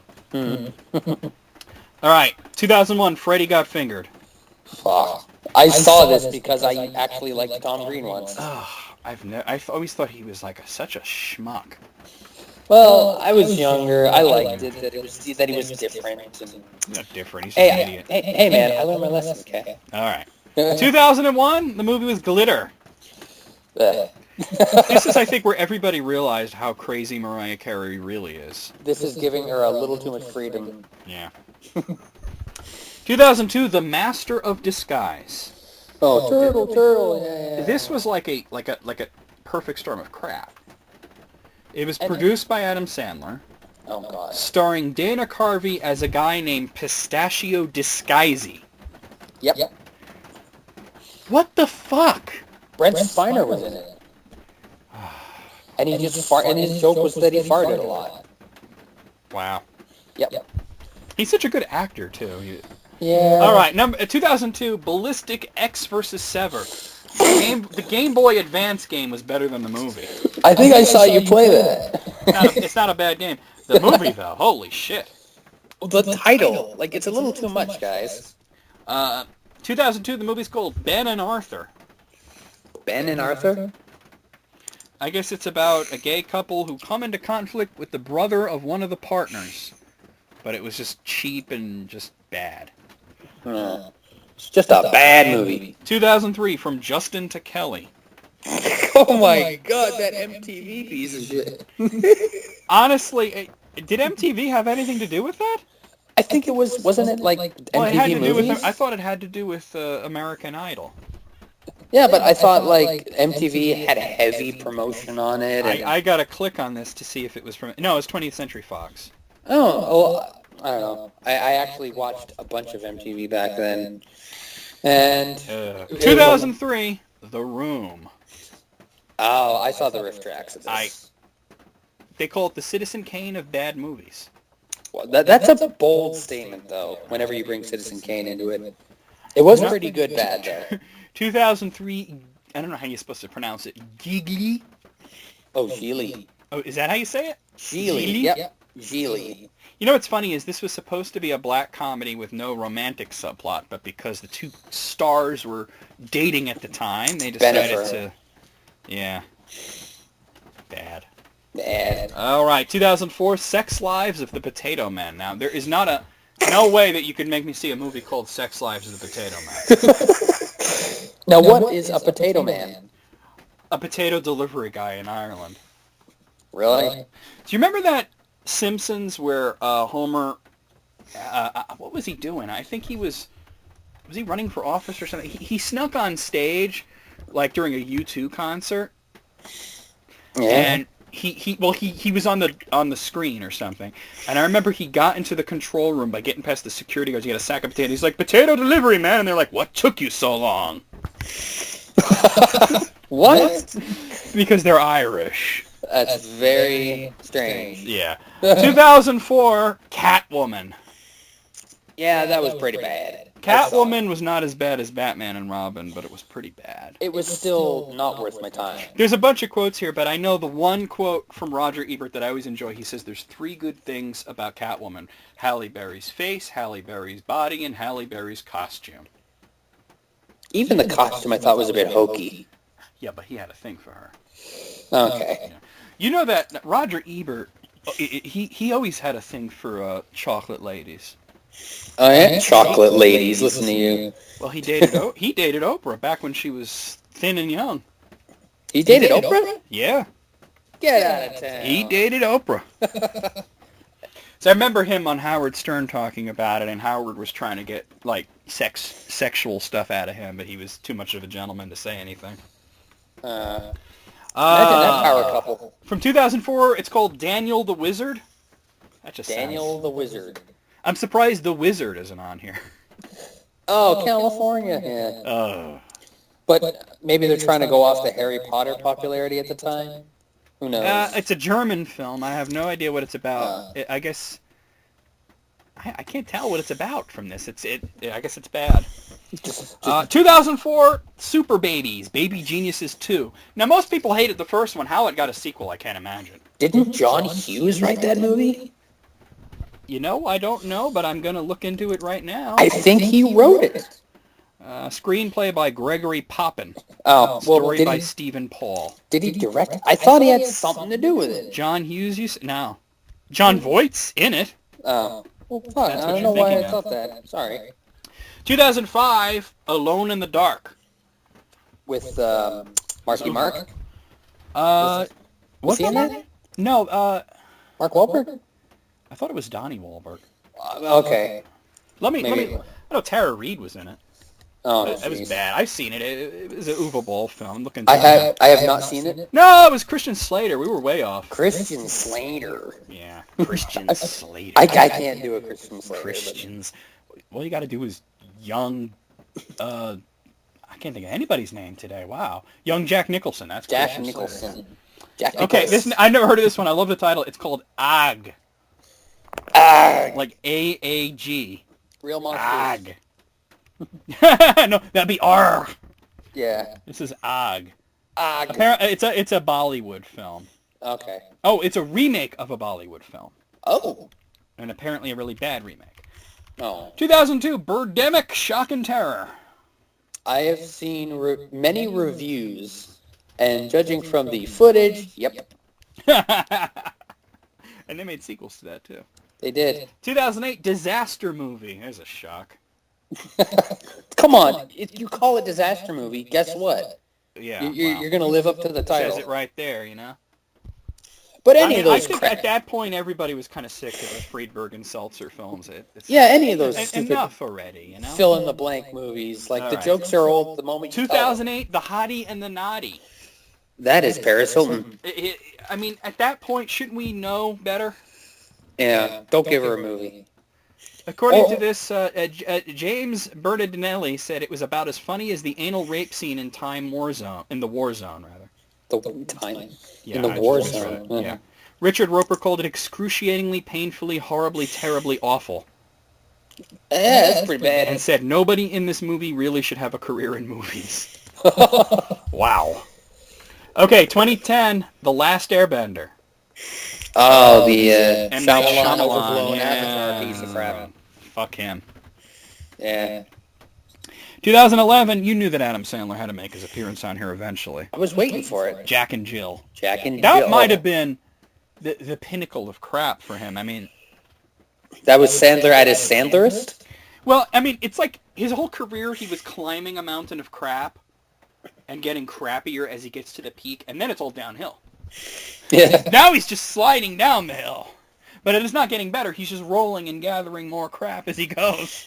The perpetual crap machine. Yes. 2012, That's My Boy. That's Here also we go. Adam Sandler, yeah.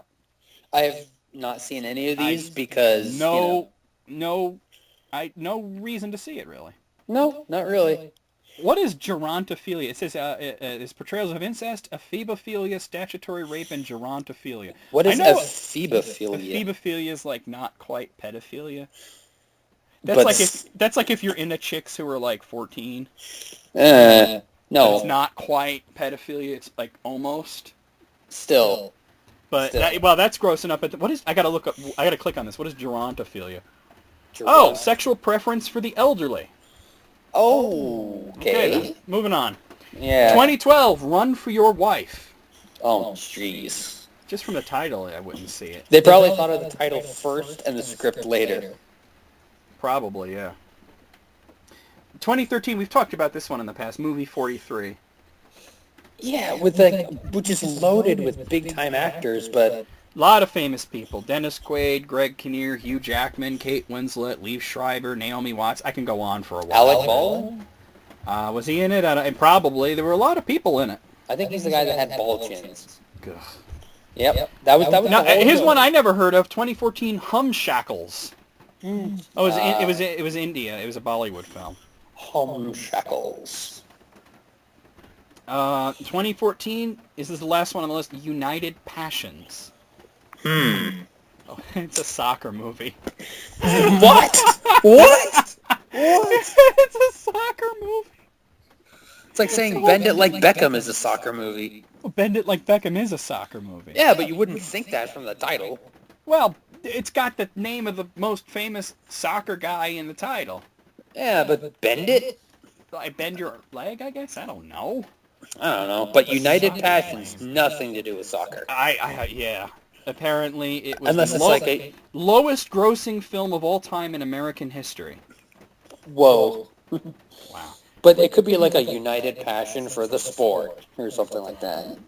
I guess. Like soccer. All right, well, give it a letter grade because I'm not counting how many were on here. Another A. I would give this an A as well. Because they are correct. Okay. Now this one's from Games Radar. It's the top 25 worst sci-fi and fantasy TV shows ever.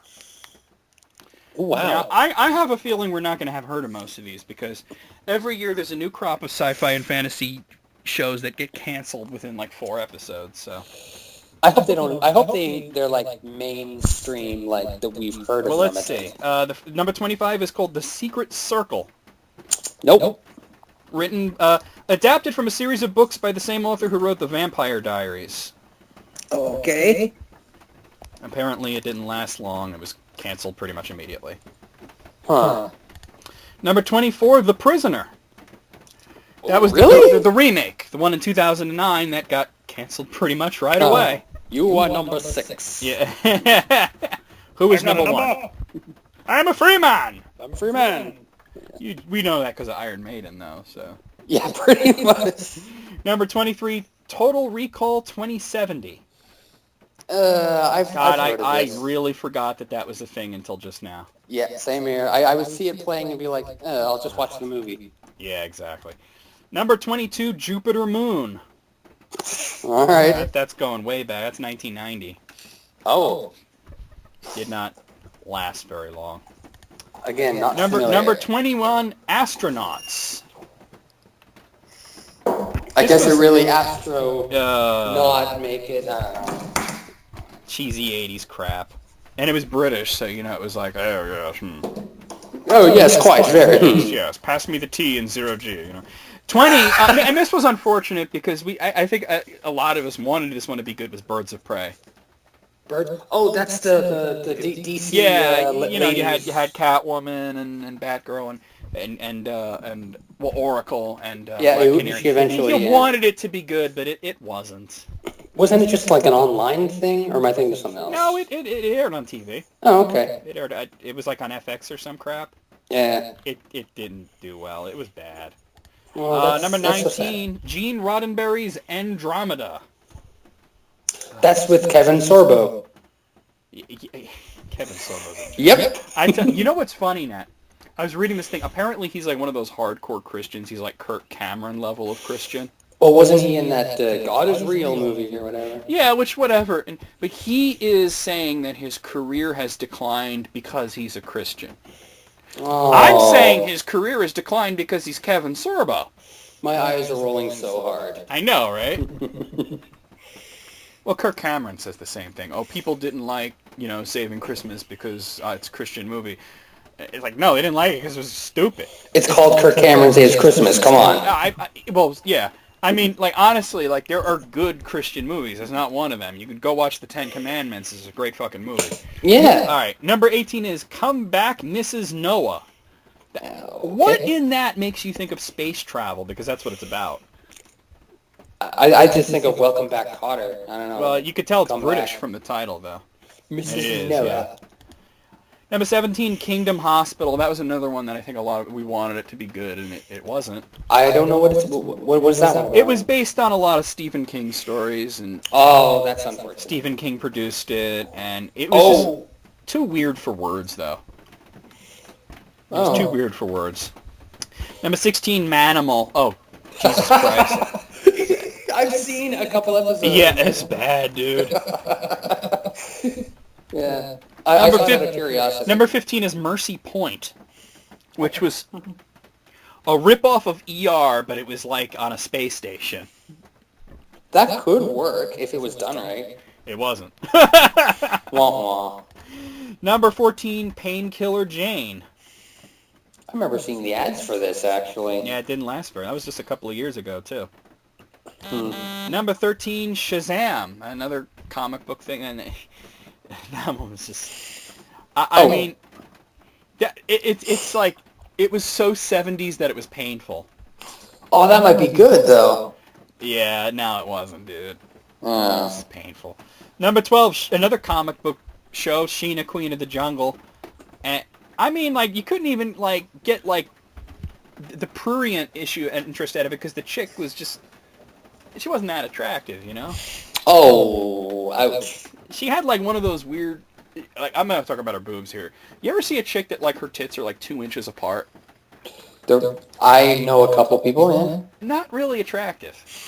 It's like you stare, but for the wrong reason. Yeah. You want them to be touching each other, Unless Yeah. they're tiny, but if they're huge, they should be touching each other. Mm-hmm. Number 11 is Space Precinct. Oh, dear. Now, if I was just look at the picture that they show in here and what year did this come out, I would guess somewhere in the 80s, but it was 1994, so that's kind of sad. I would have actually guessed the 90s just from the premise. Probably, yeah. Number 10, Time Cop. I think we all forgot Time Cop was a show until just now. I thought it was a movie. Well, it was a comic book, it was a movie, it was a couple of movies, but yes, there was a TV show. Oh, dear. It was bad. Number 9, Logan's Run, another movie turned into a TV show. It was a disaster, so... I like the movie, The but... movie was great, but... TV show? I don't know, man. Yeah. How do you do an ongoing story based on Logan's Run? Yeah, once they leave the utopia, what do you do, Number 8, oh god, I remember this one, Tech War. Oh, That that's, actually William lasted a Shatner, couple of isn't it? seasons. That's Shatner, isn't it? Yes, he wrote it. Yeah. It lasted a while. It wasn't like just a couple of episodes. It was bad though. I never saw it. I wasn't interested. It was bad. Number 7, The Star Lost. This is before my time. This is 1973. Oh, the Star Loss? Yeah. Apparently Harlan Ellison had to do with it. So there you go. Number 6 is Galactica. Just Galactica? Yeah. Nothing to do with Battlestar in any way? No, it is a spin-off. Oh! Yeah. There you go. Number 5 is called Demons. Sweet. This came out a couple of years ago, and it just looks like one of those emo vampire things, so... Yeah. Number 4, Swamp Thing. Now, I thought the Swamp Thing show was pretty good. I don't know. I liked it. Lasted 3 seasons. It was better than the second movie. I saw the first one and didn't know about the second one. The second one was bad. Well, good thing I haven't seen it. He makes out with Heather Locklear. The Swamp Thing does? Yeah, I guess she's a vegetarian. I don't know. Number 3 is Crawd Mandoon and the Flaming Sword of Fire. That's an awesome name. How could you go wrong with a name like that? I don't know. Apparently this was it was sort of like a Xena warrior princess, but it was supposed to be like a comedy. Sorry, I'm washing my hands. Number 2 is Crime Traveler. Crime Traveler. Now, the set that I'm looking at looks like an Ed Wood set, but this came out in 1997. That's pretty bad, man. Yeah, put a little money behind yourself, you know? Looks like one of those old Doctor Who's from the 60s, you know? Oh, so they put like $5 into the Yeah, that's what it looks like, yeah. The set is made out of stuff from their garage, you know? Or made from And the garage. number 1, oh my god, I forgot about the 2007 Flash Gordon show. That was bad. I didn't even know they were doing one. Oh. Really? Oh. Flash. It was like, no, you see, it wasn't like cheesy bad like that. It was like Dawson's Creek in space bad. That's a terrible idea. It is a terrible idea. Well, out of 25, this was a better list than I thought it was going to be. I thought it was going to be a bunch of shit nobody's ever heard of. There was a bunch of shit we haven't heard of. Well, yeah, but most of them, a lot of them were familiar. 20. What do you say? Out of how many, sorry? 25. Out of 25. I think I'm going to go right there with you, 20. All right. There's a couple of them I didn't know. This one's from GameRant.com. It's the top 10 worst Mortal Kombat fatalities. Oh. There's been 10 main Mortal Kombat games and a bunch of spin-offs and shit. A lot of Mortal Kombat characters, a lot of fatalities. Some of them are crappy. How about all the fatalities from the Super Nintendo first one? Some of them weren't bad. I don't know. Liu Kang's? It was the same as the arcade one. Yeah. Which is, bad. It was already bad. Let's see. Let's see what we got. Number 10, from Mortal Kombat 3, Cyrax's self-destruct fatality. Yeah, the world blows up. No, that's Smoke. Oh, okay. Cyrax just blew himself up. Oh, The Smoke one was actually kind of funny. Yeah. Cyrax just, he just pressed some buttons and then he blew himself up along with the other character. But you know what? Like, if you play, like Mortal Kombat 9, you notice that whenever Cyrax teleports, he actually flies apart and comes back together. Whoa. So maybe that was what he was doing. He's just flying apart. I don't know. I don't know. Number 9 is from Mortal Kombat 2, Sub-Zero's Ice Grenade. Oh, yeah, and it just lodges itself in there and blows up. And then, yeah, I think with the first one, they kind of missed the... I mean, yes, Sub-Zero's fatality where he rips the guy's head out and the spine is still attached. That's pretty gory, but, with a guy like Sub-Zero, you expected ice to have something to do with it. Yeah. That's why I didn't mind the Super Nintendo version where he, froze you and then shattered you. Yeah, breaks you in two. That was awesome. The ice grenade was stupid, though. Why would it explode? What the fuck? His other fatality was better. What was the other one? In Mortal Kombat 2... Yeah. I'm trying to remember, actually. Oh, it's the freeze shatter from the Super Nintendo version, except they made it bloody. Oh, okay. Yeah. Number 8, Katana's Kiss of Death. That's where the person, swells up and explodes. I thought that was kind of funny, though. It was a little too cartoonish, though. I like that. They kept using it. Even, Mortal Kombat 8 had that, so it's, All right, number 7 is Bo Raicho's Harakiri from Deception. I guess we're including Harakiri's in this. What is that? He just explodes. Like it's like Katana thing. He just blows up and pops like a bomb. Number 8 is Dairu's Harakiri, also from Deception. Is it the same thing? I'm trying to remember what Dairu did. Like, what's a Harakiri? Harakiri is where that's when you lose if you can put in the Harakiri before the other person can hit you or do a fatality, you kill yourself. Oh, okay. And it's sort of like a way of like taking the victory away, kind of like, haha, you didn't get to. I don't know. I always thought they were dumb. I forget what he did. It says, I guess he just like breaks his back by bending over backwards, according to this. Ow. That's dumb. Okay, number 5, if it'll ever load, is Motaro's head rip fatality from Mortal Kombat Trilogy. He just kind of like reaches his hand forward and then plucks your head off. Just boop, boop. It's so poorly animated. It was clearly like put in. No effort was put into it. Well, Trilogy wasn't that? Didn't they look kind of like a rush job? Well, it was basically Mortal Kombat 3 with a whole bunch of extra characters in it. Yeah. Number 4 is Quan Chi's neck stretch fatality. He stretches the dude's neck, or Yeah, the it's pretty person's neck. Yeah. Like it doesn't make a whole lot of sense. That was in MK5. It wasn't great. And most of the fatalities in 5 were really good, but that was the bad one. Number 3, Shiva's jackhammer fatality from 3. That's where she just pounds you into the ground. Ooh. Yeah. With her hair? No, Shiva, not Sindel. Oh, yeah, sorry. Okay, I got it. Number 2 is Liu Kang's cartwheel fatality from Mortal Kombat 1 and 2. Boring. Very boring. At least in 2, he had an alternate where you can turn into a dragon and bite you in half. That was awesome. Oh, and I knew this would be number 1 from Mortal Kombat vs. DC Universe. Kano's gentle stomp on your chest. What? He kind of kicks you over and stomps on your chest, and that's called a fatality. That's dumb.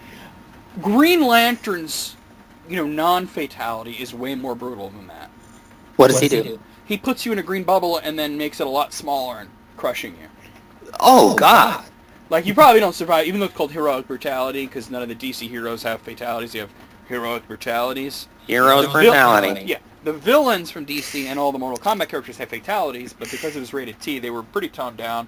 Kano's was by far the worst. Ugh. But out of 10, yeah, I mean, these were bad. I'll give it a 10. Sure. They were all pretty tame compared to some of the other ones. Or the ones that weren't tame were just dumb and cartoony, Mm-hmm. Okay. From PCWorld.com, we have the 10 worst games of all time. PC Master Race! Well, I think they were including console games in it, but it's the worst games of all time. I have a couple of, I guess you would say, dishonorable mentions here. Okay. Death Race, which I've never played. It was on the Commodore 64. I was going to say, that's an old one. Yeah. Microsoft Bob's Geo Safari, which is... Wow. Daryl F. Gates Police Quest SWAT. I like Police Quest SWAT. No. That was, you see, this wasn't the original one. This was the FMV one. Oh no. Yeah. Postal. Oh yeah. There were 3 Postal games, and only one of them was playable. That was Postal 2, and even that was more average than anything. Deer Hunter. Really? For what system? It doesn't actually say. Huh. Looks like a shitty PC game, though. Oh, there you go. The Typing of the Dead. Oh, that's fun. I like the Typing of the Dead. I have the Typing of the Dead Overkill, which I do have an LP recorded of that. You guys will see that eventually. Awesome. And finally, how is this a thing? The Howard Dean for Iowa game. What? Well, see, okay, he was a presidential candidate back in, 2004. He was a Democrat. Was he the one that went, yeah? Yes, he was. Yeah! And that pretty much was the end of his campaign. I don't know why. I mean, it's just a... He was just having fun. An idiot. He was just having fun. He wasn't having fun. He had just lost Iowa, and he was trying to pump the crowd up and say, oh, we'll come back, but he got a little too excited. He did that fake scream vomit noise, whatever the hell he was doing. But let's get down to the actual... I can't believe they made a game out of it. The actual list here. Okay. My browser will unfuck itself. That would be great. Okay, number 10, Elf Bowling for the Nintendo DS. I played this, and it's just boring. I mean, but you know what? I think what was offensive about this, it was actually Elf Bowling 1 and 2. 1 and 2, yeah. This was a game that you could play for free in a browser. Yeah. And then they put it on the DS and charge you $40 for it. $40? They didn't even make it a budget title? I'm sure it became a budget title pretty quickly. Bargain bin, man. Number 9, Prince of Persia Warrior Within. I actually owned this, and I thought This it was okay. like, hey, you guys really like Sands of Time. Let's take out all the fun, try and make it dark and edgy, and it's going to be full of glitches. I did not appreciate the glitches, I will say that. Typical Ubisoft release, really. Burn. Number 8, Make My Video. Yeah, There was a bunch of these. I mean, there was Criss Cross, Marky Mark. there was Marky Mark, there was CNC Music Factory, and there was Yeah. XS. Oh, God. It was all the same exact gameplay, though. Gameplay, in quotes. Well, yeah, holding down buttons. Yeah. You press buttons, that's what you do, you know. I like the Marky Mark one because of that ridiculously, hilariously bad FMV with the brother and the sister arguing with each other. I've only played the Criss Cross. Well, I did a video on it. Number 7 is Shaq Fu, which was on like every system at the time, and they were all bad. I thought it was somewhat playable, but again, it's just boring. A boring It was a fighter. bad fighting game with Shaquille O'Neal, and it wasn't even like based on a movie or a TV show or anything. It was just like A weird idea. yeah, why did they even make that? The blocking was weird. Like this sphere would go over top of you. I don't know what was going on in that game. Number 6 is Smurf Rescue, a ColecoVision game. Oh. Who did I see that did a video of that fairly recently? I don't know. I've done a video of it, but I saw somebody else play it. I might have been some random person. Okay. It's this ridiculous, like, you jump over things. That's the game. Oh, Mario. You know, nowhere near as exciting as Mario. It's like Mario does things other than just jumping over shit. Mm-hmm. All right, number 5 is the Atari version of Pac-Man. See, the thing is, it is playable. It's just... It's not. No, it is. It's just... If you play Ms. Pac-Man on the same fucking system, you see how, like it's 10 times better. Yeah, it is It better. wasn't that the system couldn't handle Pac-Man, it was that they were too lazy to port it properly. Yeah, it was just a hack job. It really was. Number 4, Daikatana. Oh, that is the failed attempt at... The one guy from id Software who John left. Romero. Yeah. Yeah, he was one of the creators of Doom and Quake. He left id Software, went on to make his own company called Ion Storm. Daikatana was their debut release. It was hilariously bad. It was released on PC, Nintendo 64. This says GameCube, but it was not on the GameCube. Wow, what? It was not on the GameCube. It was on Game Boy Color, though, and that was actually a very good game. But Oh. yeah, that was the good version. But, wow, yeah, Daikatana was bad. The Nintendo 64 game is especially bad, because the big feature of Daikatana were these AI characters that were supposed to be with you. Mm-hmm. And in the PC version, it's just terrible, because all they do is run in front of you when you're shooting, and if any of them die, it's game over, you know, and they have terrible AI. But due to the technical limitations of the N64, they took those guys out, but they appear in all the cutscenes. That's weird. It is weird, yeah. But there you go. All right, I gotta click on another page. I hate that they do this with multiple pages. Yeah, just have them all on one page. I hate that. Number 3 is Custer's Revenge. Yeah. Bad and offensive. At the same time. And just poor. Just poor. Really, nothing good you could say about Custer's Revenge. Poor taste. Yeah. Number 2, Super Columbine Massacre RPG. Oh, that is a loaded title. Yeah. I mean... That is extremely bad taste. Basically, it was this asshole trying to be edgy, you know? Well, there's edgy, And by the way, and there's being an asshole. this was the worst sort of like RPG Maker crap, you know. Oh God. So there you go. And their pick for the #1 worst game of all time, E.T. for Atari. I mean, I don't think it's the worst game of all time because I've played it and I've played worse games, but it is pretty fucking bad. It is really bad, but I do agree with you. It is not the worst. I mean, but I guess they haven't played Crazy Bus and Hong Kong 97. I'm surprised. You know what? I'm shocked is not on here, especially from PC World, because it was a PC game. Was Big Rigs Over the Road Racing? Yeah, or even the quote unquote revision, which fixed nothing. Well, each revision fixes a little more, but it's still a broken piece of shit. It's so hilarious. Like that's a game that's I've always said it's so bad the Mafia had to have been involved somehow. They made money somehow. Well, that's what happened with the Gizmondo. But, really? Oh yeah. There was a whole lot of organized crime backing with the Gizmondo. I remember the Gizmondo. Everybody involved in that is in jail now. Oh, and by the way, we mentioned id Software earlier. Did you know that nobody from the original id Software is in the company anymore? Really? What happened? They're all gone. It's a completely different. Yeah, it's kind of sad. Carmack left a couple of years ago, and there's nobody left. Oh, well, hopefully they can still turn out good material. Oh, well, they made a pretty poor decision this week. What? They have made Quake World, which has traditionally been free to play, they have made it a paid subscription thing, which you'd think, okay, well, if they make it better, or if the money goes towards improving it, that's a good thing, right? Right. Everybody's statistics, online names, clans, everything's been wiped out. Oh my God! Yeah. Andrew told me about that yesterday, and I said, I said, first thing I said is, how did Bethesda allow that to happen? And he said it was id Software themselves who did it, and they're just pretty much in a shambles right now. Bethesda should be like, get out of here. Well, I have high hopes for Doom because I know Bethesda's publishing it, and it looks quality, so.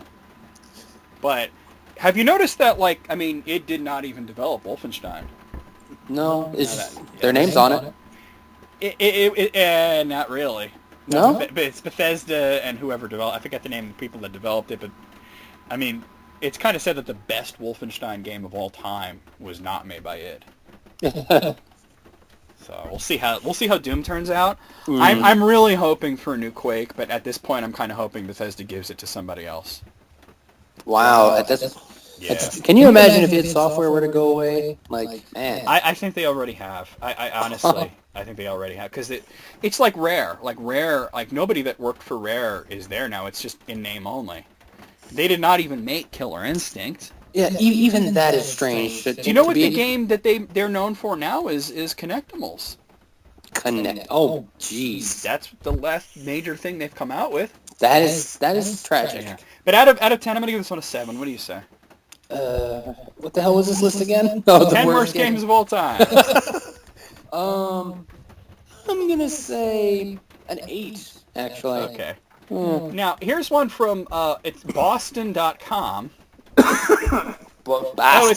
the website for the Boston Globe, and they put the 10 worst songs of all time on here. Oh, gee. Okay. But there's actually 9 because there's no 10. Oh, here it is. No, okay, there's no header for it. Number 10 is Popozao by Kevin Federline. Oh, no. Kevin Federline. Anything that guy does is just a travesty. Thank goodness he came and went. Came in Britney Spears and then went. Go! Number 9 is My Humps by the Black Eyed Peas. I always thought that song was about cancer. No, it's about Fergie's titties. Lady Lumps. Lumps. Her tits. That's what it's about, dude. Yeah, a bump in her booty. Actually, I think it's about her ass, because they also say what you're going to do with all that junk inside your trunk. Yeah, but I don't know, man. I tell you, the Black Eyed Peas, when they first came around, everybody was, they're so creative and talented and fresh and original. And then My Humps came out, and everyone was like, oh, no, we were wrong. We were mistaken. Yeah. They regressed. That was the end of it right there. Number 8, Party All the Time from Eddie Murphy, who never should have tried to sing. Party all the time. I remember the music video for that. Oh, God. He could not sing.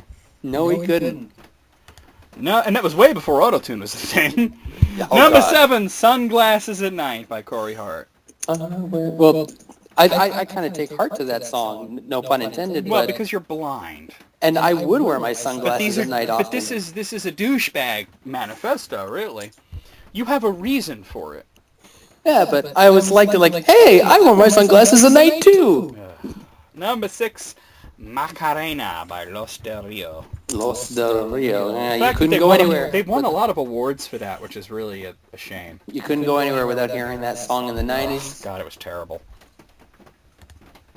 Number 5 is Separate Ways by Journey. I never thought that was a bad song.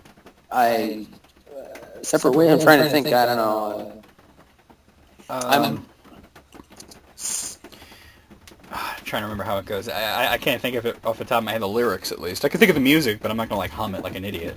Maybe it's forgettable, that's why. Though I can think of the hook, but not the lyrics. No, I don't know. Today I hadn't slept much, and I'm a little loopy. Oh. Number 4, Achy Breaky Heart by Billy Ray Cyrus. Yeah.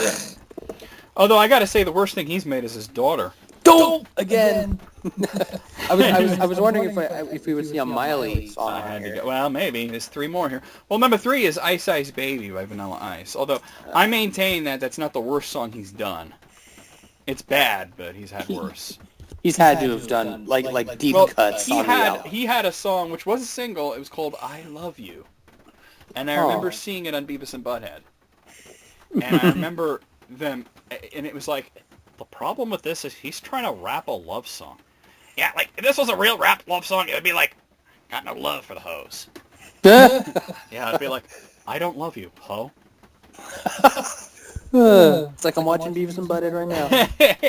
Number 2, We Built the City by Jefferson Starship. Oh, that's a catchy song. I don't think it's a good song, but I've never understood the irrational hate people have for it. I think it's fun, and the music video is silly as hell. I'm ridiculously ambivalent towards it. I don't care, you know. I think it's fun. But their number 1 pick for the worst song of all time is Heartbeat by Don Johnson. Looking for a heartbeat. This is another guy who had no business singing. No. It is a cheesy song to listen to, though. Like, he's like, hey, remember me? I was on Miami Vice. Here's me singing. And it's like, oh, you can sing? No, not really. And it's like, here's me singing. Okay, where's the singing part? I mean, honestly, that's like Milhouse's dad's mixtape, you know? Oh, can I borrow a feeling? Yeah, that's like the level that it's on, you know? I love that song. Out of 10, a pretty good list. I'm going to give it a 9. What do you say? I think I'm going to give it an 8. Oh, okay. I have one more of these worst lists. They're mostly right here that I picked out for you. Yay! This is going back to movies. This is from Time Magazine, the 10 worst movies.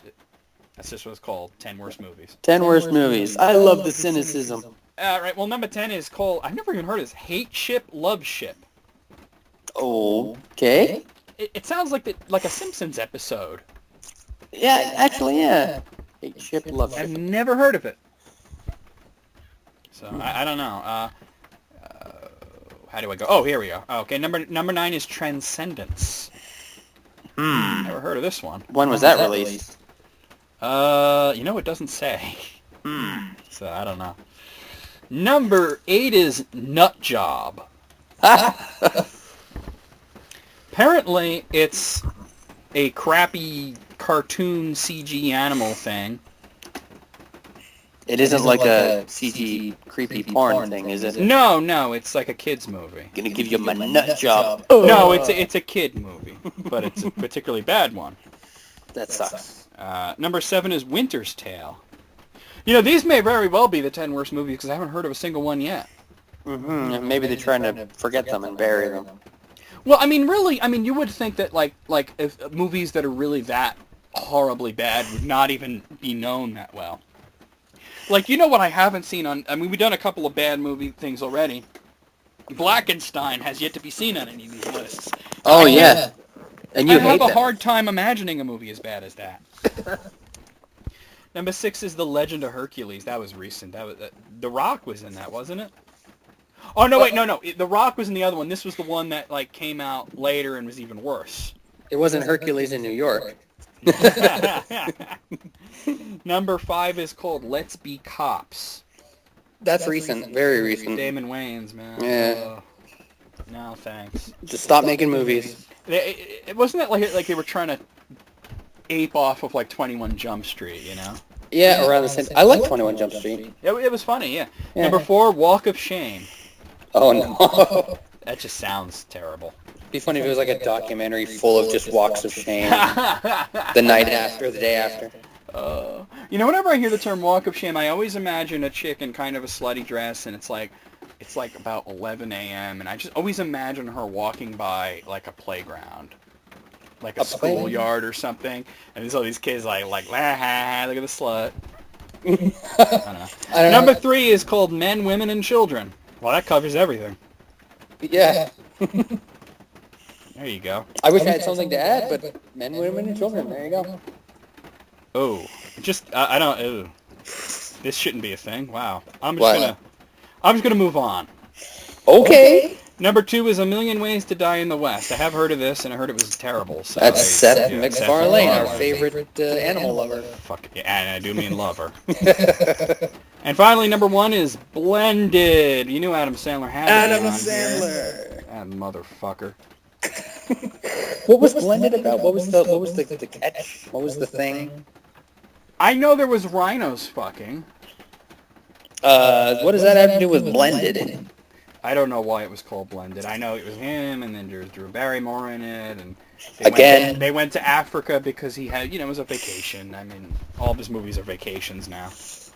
In the literal sense, him on vacation with his friends. Yeah, pretty much, yeah. And they film shit, and they call it a movie, and there you go. And it really is almost hard to believe now that Adam Sandler was once considered really talented and very funny. Now he just phones it in. I mean, like, honestly, like, if you watch him on Saturday Night Live and then you watch him now, it's like two different people. It's like night and day. Yeah. Where's Opera Man? Where's the Opera Man? Opera Man, bye-bye. All right, out of 10, I'm going to take their word for it on a couple of these and give it a 7. Yeah, I'm going to follow suit with for a 7. Blackenstein to show up on one of these, though. I'm going to go with a 7 as well. Now, this is one that I came across that I just think it's kind of interesting. It's from Tickled, 20 extremely well-mannered insults to use on your worst enemy. Oh, I think I like this. Okay. Well, they're not in a particular order, but here we go. Number 1, may the chocolate chips in your cookies always turn out to be raisins. Ooh. I wouldn't mind that because I like raisin cookies. You may like raisin cookies, but when you're expecting chocolate chips, that is a rude surprise. I guess it's like going for a drink of water and then you get milk. I've done that before. Or no. Yeah, but when you're expecting one thing and you get another, it's weird.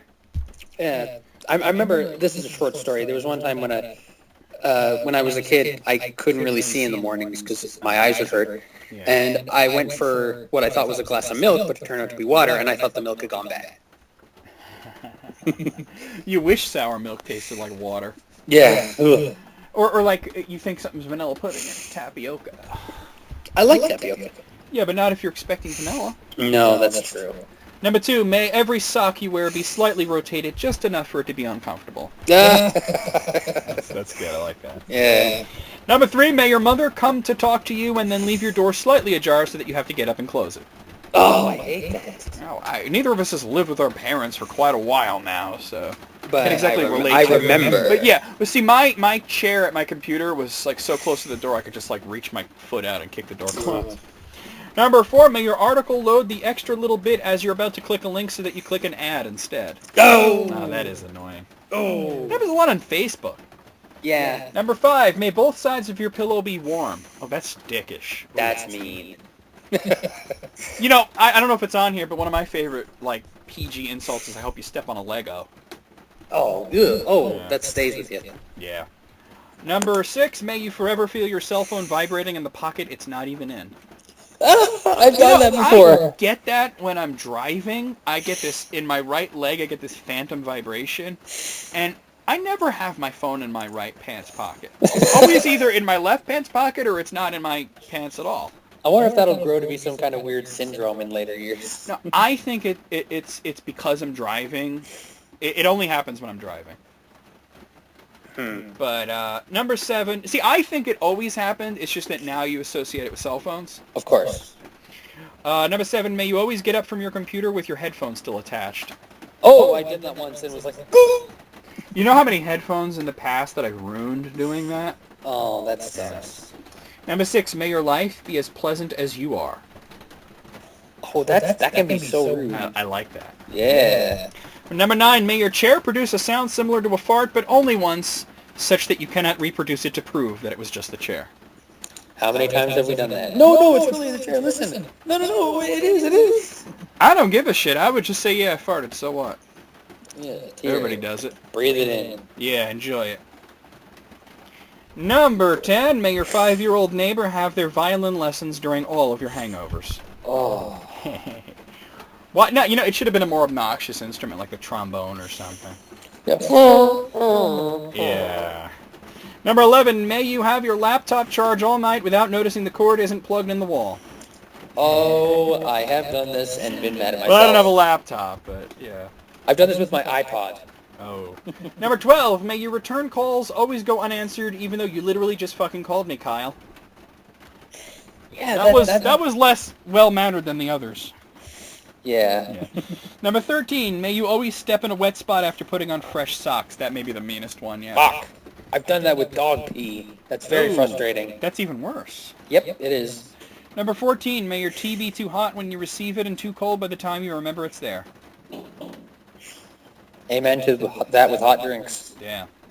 Number 15, may your cookie always be slightly too large to fit inside your glass of milk. Oh, then you just break it in half. Yeah, it's not that much of an inconvenience. Yeah. Number 16, may the pin of the bathroom stall never reach the lock to close the door. The pin of the bathroom? For the lock, yeah. Okay, public If it's like warped or something, I hate that. It's the worst, yeah. And then you're paranoid when it's going to open. You get very paranoid, yeah. Because you're waiting for somebody to come and you're like ready to occupy! Occupy! Yeah. Number 17, may all your Facebook invites be game invites. Which they are. Usually, yeah. Number 18, may you never be quite certain whether that pressure is a fart or a poop. It's always up in the air, like, what do I do? I always say, if you're not sure, play it safe. Yep. Yeah. Number 19, may your spoon always slip and sink under the hot soup you eat. Oh, God, dude. Yeah, and then you gotta then you have to retrieve it, yeah. Number 20, may you never remember these curses when you try to. That's why I stick to go step on a Lego. Go step on a Lego. I'm at 14 on this one. What do you say, Jesse? How many were there? 20. 20. I liked a lot of these, so I'm going to go 17. Okay. Now, this one, I picked this one out here because I figured this has to be so bad. Ooh. It popped up on Facebook, and I was like, oh, this is going to be horrible. I haven't looked at it. It's 32 Harry Potter-related tweets guaranteed to make you laugh every time. I know this is going to be a dumpster fire. That's why I wanted to read it to you. Oh, man, this is going to be great. I can't wait. Let's see. Yeah. All right. Well, this first one's actually from Andy Richter, of all people. Conan O'Brien's sidekick. He controls the universe.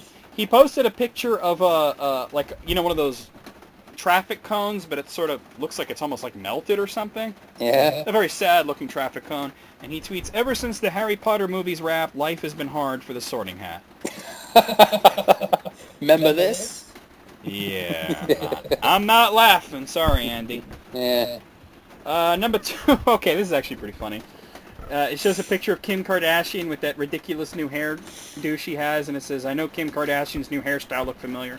Yeah, because it's fucking Draco Malfoy's hair from, like, the first movie. Oh, my God. It's pretty bad, yeah. Number 3, Mallory Ottberg at Malia says, I don't care if Voldemort kills them all, I just want a version of Harry Potter where Hermione refuses to do Ron and Harry's homework for them. That's not funny.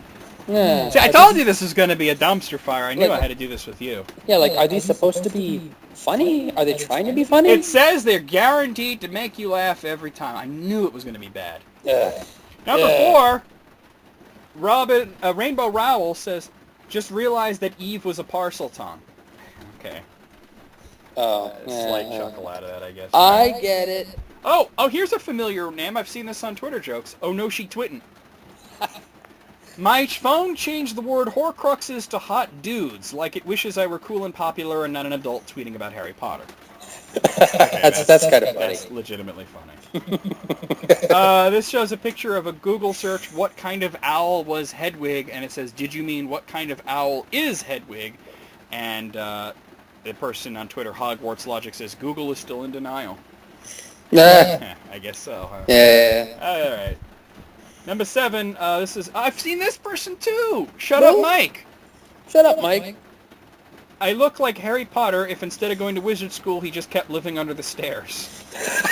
All right, that's actually funny. Yeah. I'm surprised so far. Michael at Home Halfway says 2,159 people have died running into walls at train stations since the Harry Potter series began. Oh, okay. You know, if that was true, which, you know, it isn't, but if that was true, that would just be, you know, natural selection. Yeah, like maybe it's best that those people didn't continue living. Bridger Vinegar, Weingar rather, is number 9. A lot of people don't realize that Harry Potter is... What? One thing a lot of people don't realize about Harry Potter is that, yes, he's a wizard, but what's more, he's a friend. That's not even a joke. Maybe it's because it's so hokey. I ain't laughing. Are you laughing? No. Wow. Cohen is a homestruck, says, everyone in Harry Potter treated that blonde girl like she was crazy for believing in weird shit, like they didn't go to wizard high school. Yeah, I guess so. Well, I think the point was that she was too weird even for them. Yeah, like her mannerisms. Well, I think everybody knew a kind of kooky, hippie sort of girl like that, you know? Yep, that's true. Number 11 is Kylie Jenner bought a house at 17. Harry Potter saved the Wizarding World and destroyed Voldemort at 17. Okay. Well, I'm not impressed. One of them is not real. Which one? Yeah.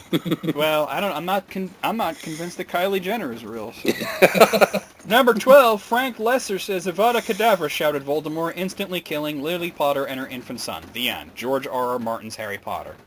Okay, that's almost funny. Need some wieners in there. Oh, yeah. Well, that's the next 500 pages. Yeah. Number 13, Donnie says Harry Potter had a spell for defogging his glasses, but not for eliminating the need for glasses. No. See, I would think that any kind of spell that would fix your eyes would be something a kid wouldn't be able to do, you know?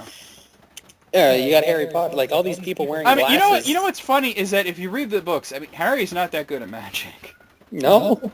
He's really, like, he's got like 2 spells that he knows, you know? And... like, can you imagine him pointing the wand at his eyes, and it's not going to go good. Yeah. Cohen is a homestuck again, says Dumbledore. Now give a warm welcome to our new Defense Against the Dark Arts professor, Lucifer Serpentine. Harry, I bet this dude is great. Okay. Yeah, Lucifer Serpentine sounds like something from The Simpsons. Like, yeah. What was it? Oh, God. Remember Gray Stash? Gray Stash. Oh, it was a newer Simpsons. It was called Angelica Button. It was a parody of Harry Potter. Oh no. And Gray Stash was like Dumbledore, and it was really funny though. I can't remember what the villain was though. So it was one of the newest Treehouse of Horror. No, it was an actual episode. He was reading the book to Lisa, but then he got really into the story. Number 15, Brian Feldman says, J.K. Rowling wakes up. What's today's tweet? Spins large bingo cage. Hagrid is pansexual, and he later joined ISIS. Okay. Well, some of her, like, stories of what happens to people are pretty out there, so... yeah, I could see. I could see it's kind of like, you know, like where the chicken poops kind of thing, you know? What? You know, like you just let loose a chicken, like cow bingo. Oh, and wherever it lands. Yeah, okay. I get it. Number 16, college student says, interviewer, where do you see yourself in 5 years? Me, I'm shaking hands with Dumbledore. I've won the house cup. That's just stupid. I get it. All right, number 17, Nathan Usher says, call me when Sirius Rowling writes a book. Oh, JK, just kidding. Oh, my God. I love it. You're fake laughing. You really are. No, like come it. on. I had to explain it. It's not funny. This is a genuine smile on my face. Number 18, Josh Gondelman says, Harry Potter's grandkids will probably get super uptight when he just throws the word muggle around like it's the early 2000s. Mm-hmm. That's almost funny. Yeah. It's not, though. It's almost funny. Eyebrow raising? Like, Number 19, this person's Twitter name is Professor Snape, so you know this is going to be bad. Dear people who question why girls go to the bathroom together, Hermione went alone and got attacked by a troll. Oh, yeah. Boy, I mean, like, I mean, this really is as bad as I thought it was going to be. I don't think it's quite a dumpster fire. Maybe It's it's like kindling. Oh, well. Well, we're at number 19. There's 33. There's just plenty of times for this to catch on fire. Okay. Number 20, Mike F. says, when I read Harry Potter in school, I identified with Harry, but now reading as an adult, I fear I may be the girl who cries in the toilet. Okay. If you say so, sir. Yeah, whatever floats your boat. Here's Hogwarts logic again. Hogwarts logic. Gryffindor, do what's right. Ravenclaw, do what's wise. Hufflepuff, do what is kind. Slytherin, put a fucking basilisk in the castle. Yeah. Middle as fuck. Local idiot, that's this person's Twitter name. Me, any advice? Dad, it's okay to embellish a little. Later at a job interview. Interviewer, tell me about yourself. I wrote Harry Potter. I wrote Harry Potter. Well, that's a... I can see why his Twitter name is Local Idiot. Local idiots. Yeah. 23, Jonathan Bowman says, Harry Potter wakes up in a hospital. Welcome back. You've been in a coma for 8 years, says the doctor. You ran face first into a wall. Okay. Yeah. All right. That's almost funny. Okay, this is bound to be bad because this person's Twitter handle is anti-joke apple. Oh, no. How did Harry Potter get down the hill? Walking. J.K. Rowling.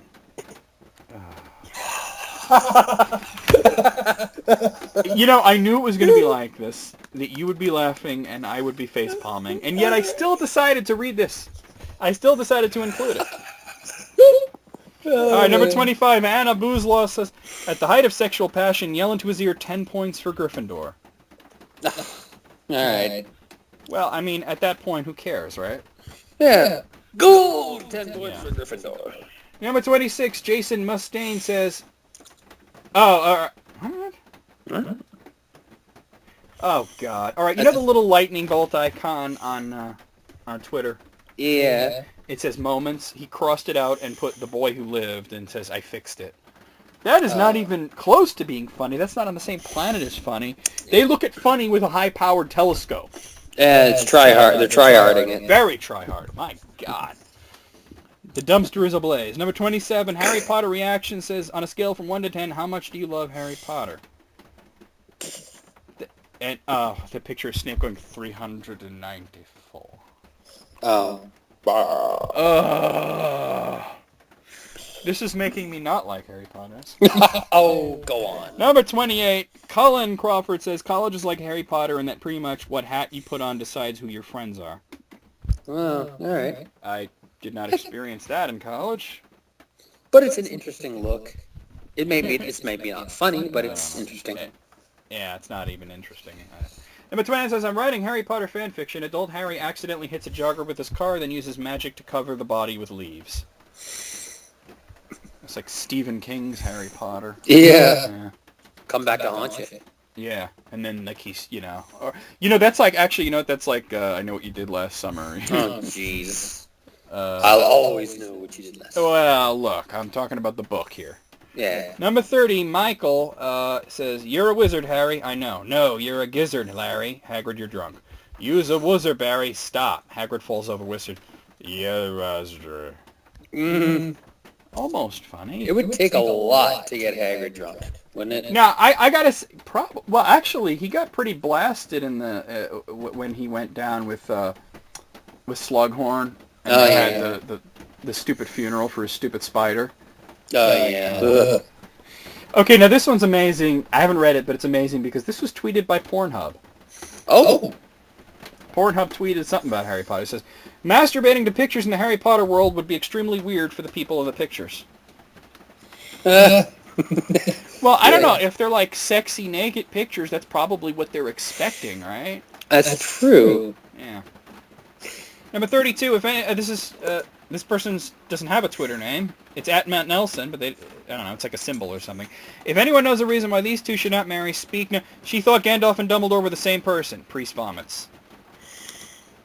Okay. Well, okay, I guess. And number 33, Cohen is a Homestuck again. Oh, my. How come Voldemort never kissed Harry Potter lovingly on the neck? It seemed like that was where a lot of the antagonistic tension was going. Yeah. a lot of the teenage girl demographic seems to think that. Really?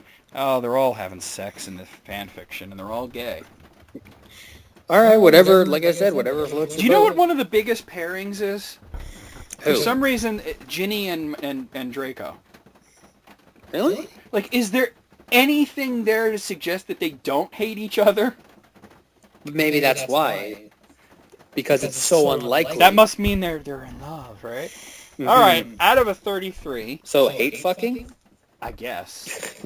Out of a 33, because it delivered exactly what it said it would not deliver, I'm going to give it a 33, because that's basically... What? I expected it to be bad, and it was bad. So, I got what I wanted out of it. I'm giving it a more honest rating of 20. Okay, well, no, I was being honest, because I knew it was going to be bad. I picked it because it was going to be bad. There were some that you said were genuinely funny, though. There were some that I said were almost funny. But there were some that you said were genuinely Okay, what was the one? There was like one that I thought was funny. There you go. Was the Horcruxes and the hot dudes thing. But that's about it. 1 out of 33, that ain't good, dude.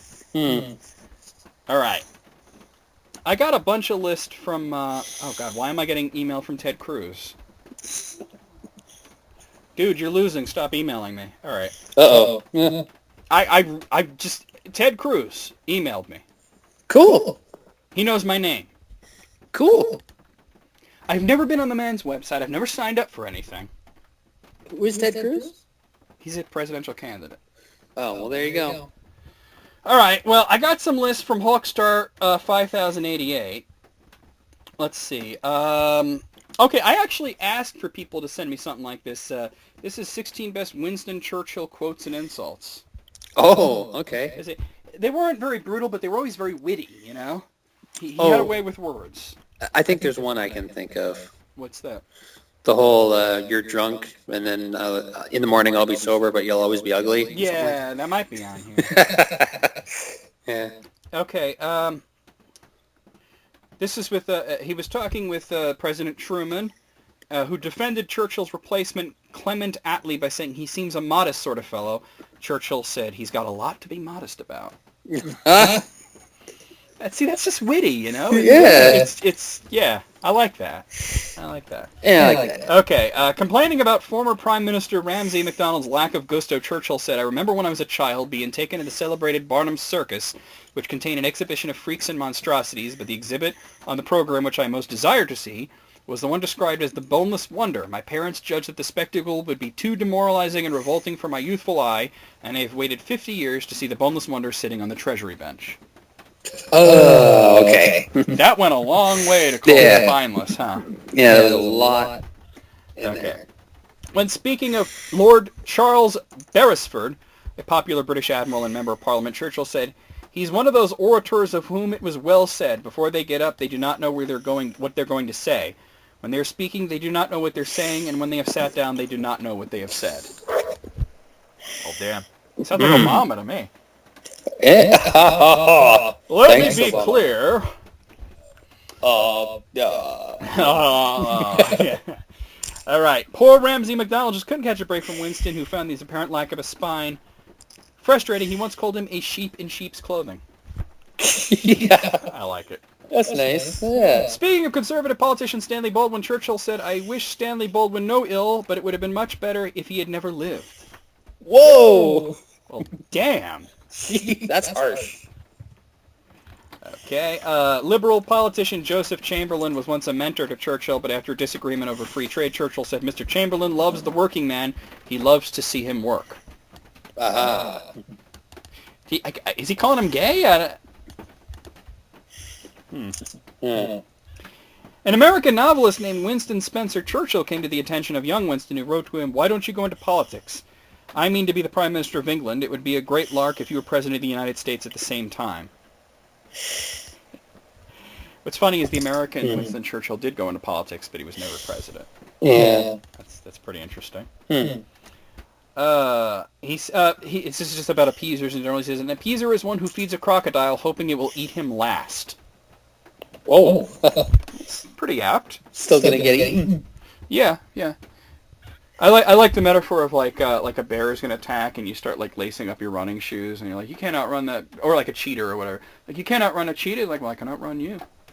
Yeah, as long as you're not the last Oh, one. here's the one you were talking about. Churchill was once accused by Bessie Braddock of being drunk. The exchange went something along the lines of, Winston, you are drunk. My dear, you are ugly. But tomorrow I shall be sober and you will still be ugly. Yeah. I love that. And there's a picture of her and, well, she looks like a pug, so Oh, yeah. oh, but pugs are adorable. They're dogs, though. Ooh, That yeah. facial structure doesn't really work for a woman. No. Or a man, for that matter. Mm. After being disturbed on the toilet by Lord Privy Seal, Winston said, tell him I can only deal with one shit at a time. I've never heard that one. I like it. Wow. You can use that. I like it.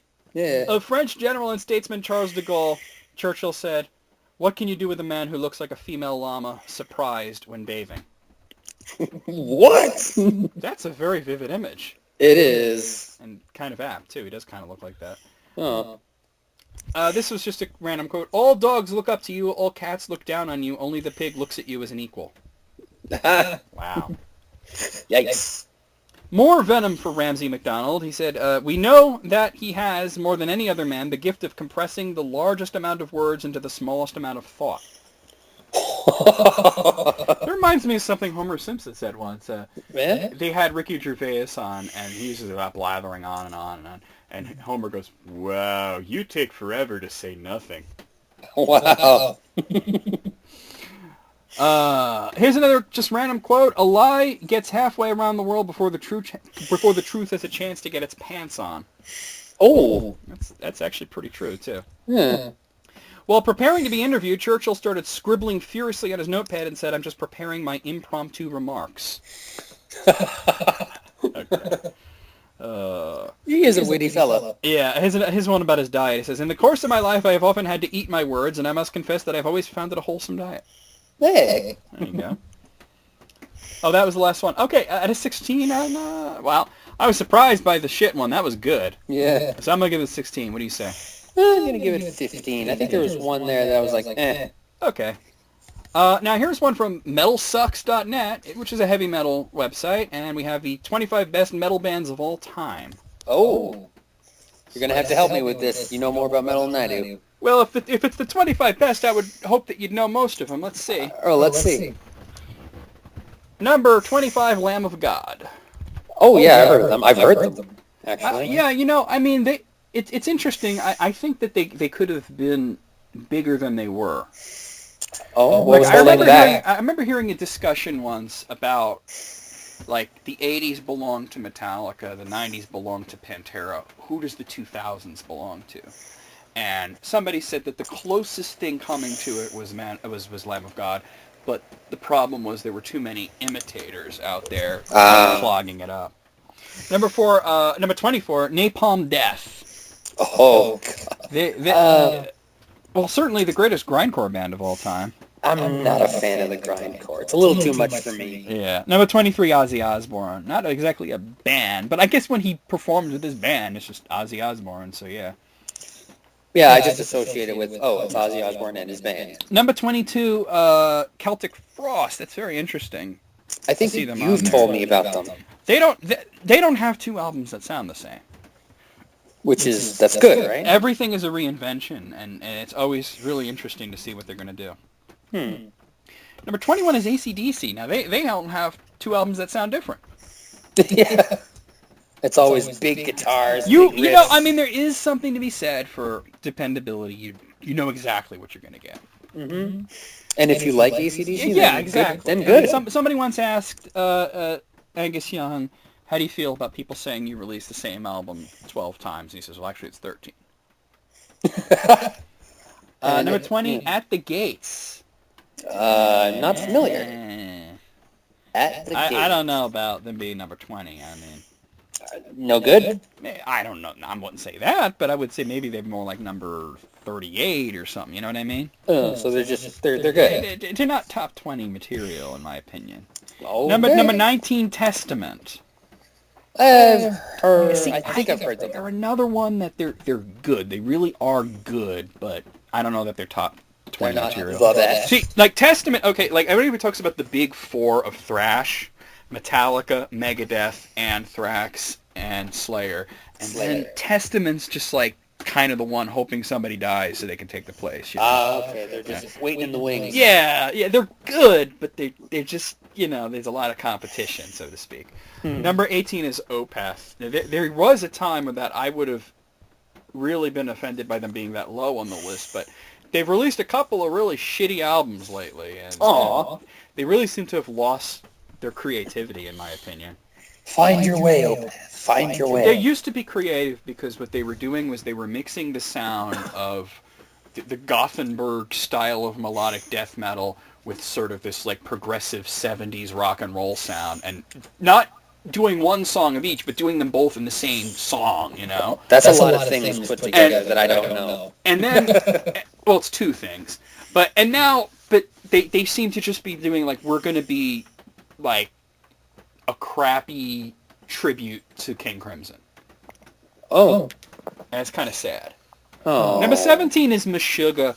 Meshuggah, I don't know. I'm kind of ambivalent towards Meshuggah. Meshuggah. They're good, but I just never had. I never said, what's great right now? It would be great listening to some Meshuggah. I'm not familiar with them at all. Number 16 is Morbid Angel. Oh my.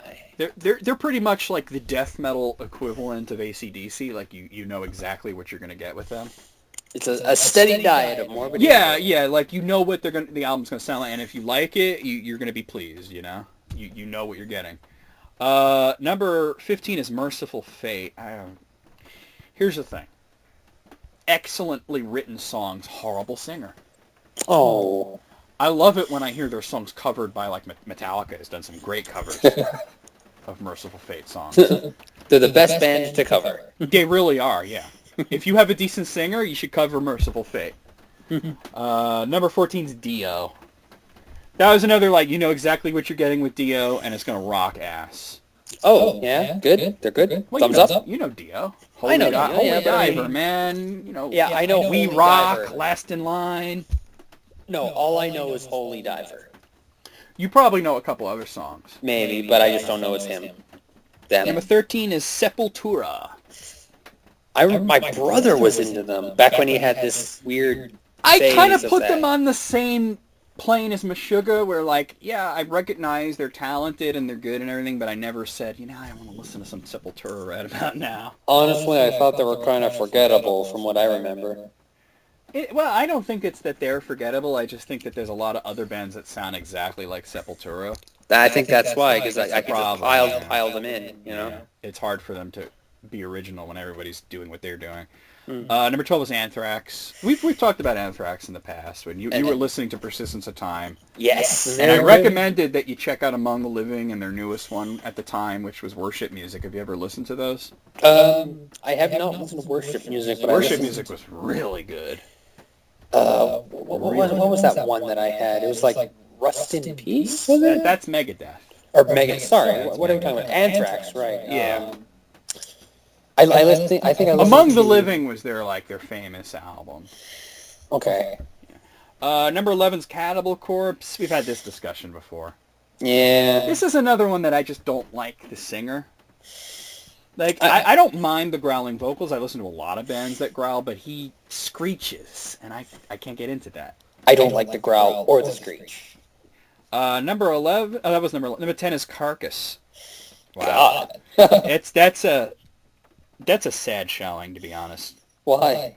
Carcass may be number 100, not number 10. I mean, they're just sort of like okay. To me, it sounds like a garage band. They're like okay, like we mentioned. What was it? Number where were they? Number 16, Morbid Angel. It's like if a Morbid Angel stopped trying, they would be Carcass. Number 8, number 9 is Motorhead. Motorhead, they have a couple of good songs, but they're all kind of the same, What kind of metal would you classify them as? Thrash. You know Motorhead, Ace of Spades. I know Motorhead. Yeah.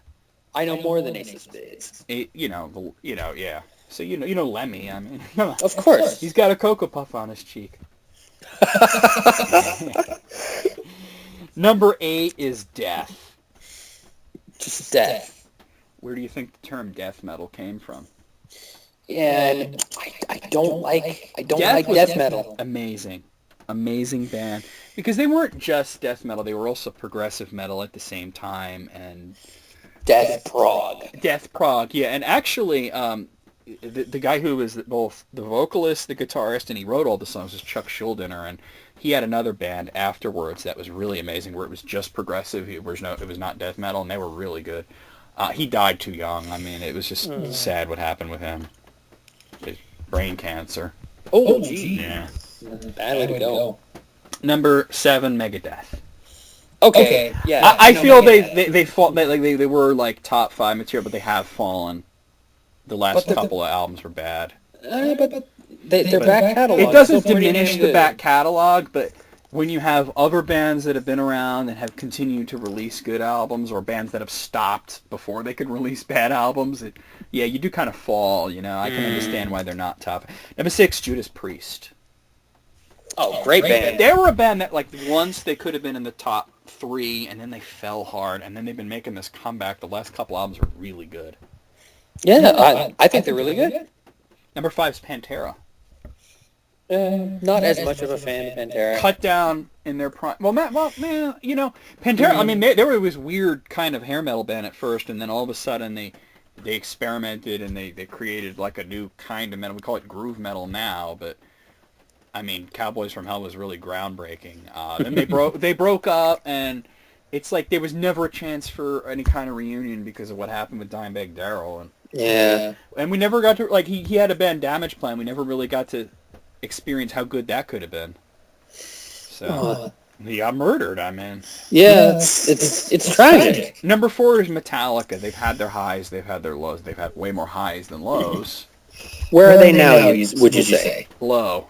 Really? That last record was one of the worst things I've ever heard, and they haven't done anything since then. So I remember I played a little bit of Lulu. I played a little bit of it for you, and you said it was like Lulu. It was like they gave a homeless guy a microphone and said, "You have 5 minutes. Go." That was your description of what you heard. Yeah, but and the music itself was like demos. Like, it wasn't even like completed songs. So Metallica just thrown in the towel. It really was lazy. Number 3 is Slayer. Also, Slayer's still great, and they like a lot of the bands on this list, especially the heavier ones, the death metal band, they owe everything to Slayer. Like, some people, I mean, you could say that Metallica started that off with their song Disposable Heroes, which had that really, really heavy intro. Yeah. And then Slayer kind of picked up on that sound and did a whole album of that. And then from there, it just ballooned into the whole extreme metal scene, you know? Number 2 is Iron Maiden. Number 2 is Iron Maiden. I would have put them at number 1. I would have number 1, but yeah, Iron Maiden. I don't agree with number 1. Long catalog, all mostly very good. You know, they had one bad album. Out of 16, that's pretty cool. Which one? Was it the Virtual... No, Virtual 11 was great. Virtual X? 11 was great. X Factor was great. The one before X Factor was No Prayer for the Dying. No Prayer for the Dying, which that's was it. bad. The only single off of it was Bring Your Daughter to the Slaughter, which is really just bad. But, number 1's Black Sabbath. Oh, okay. I don't agree at all. No? Where would you put them? Number 2, probably. Oh. No, I would have it with Iron Maiden at number 1, and then number 2 would probably be Metallica, and then Slayer, and then, then Black Sabbath. See, Black Sabbath, I mean, it's like, which Black Sabbath? That's true. Is it Black Sabbath Ozzy? Is it Black Sabbath Dio? Or is it the other Black Sabbath that most people aren't aware of? But they were all good, but they were completely different experiences. There's Tanya messaging me. Hey now. Just telling me she's not going to be around. Because she's got a dentist's appointment. Lovely. Say, have fun with that. Dentist is a scary, scary thing. Out of 25, I gotta say I'm not enthused with this list. Oh, dear. No. But 15. What do you say? Because I'm less familiar, I'm just going to go on the word of the people. This is their list. It's usually very subjective, so I'm going to go with a 20. Fair enough. Okay, all right. Well, it's. I mean, they tried to be objective by having a lot of people voting. I guess this was done by committee, but that's the thing. You don't get a strong opinion when it's so many people putting their hats in there. You know. Because people are still subjective, no matter how objective you try to be. Yeah. Well, I mean, like a list. I think the purist is like one person's opinion. Yeah. Because you could say, well, you know, you may not agree with it, but this is what this person said. But you can't even say that about a list like this. Because it's apparently like over 100 people's opinions. So, all muddled. As voted by metal musicians and members of the metal industry. So. That'd be interesting to see like a top. How many was it? 20? Like a top 25. I'd like to see a top 25 punk band list, with people from the punk community. So I could kind of be a better judge of.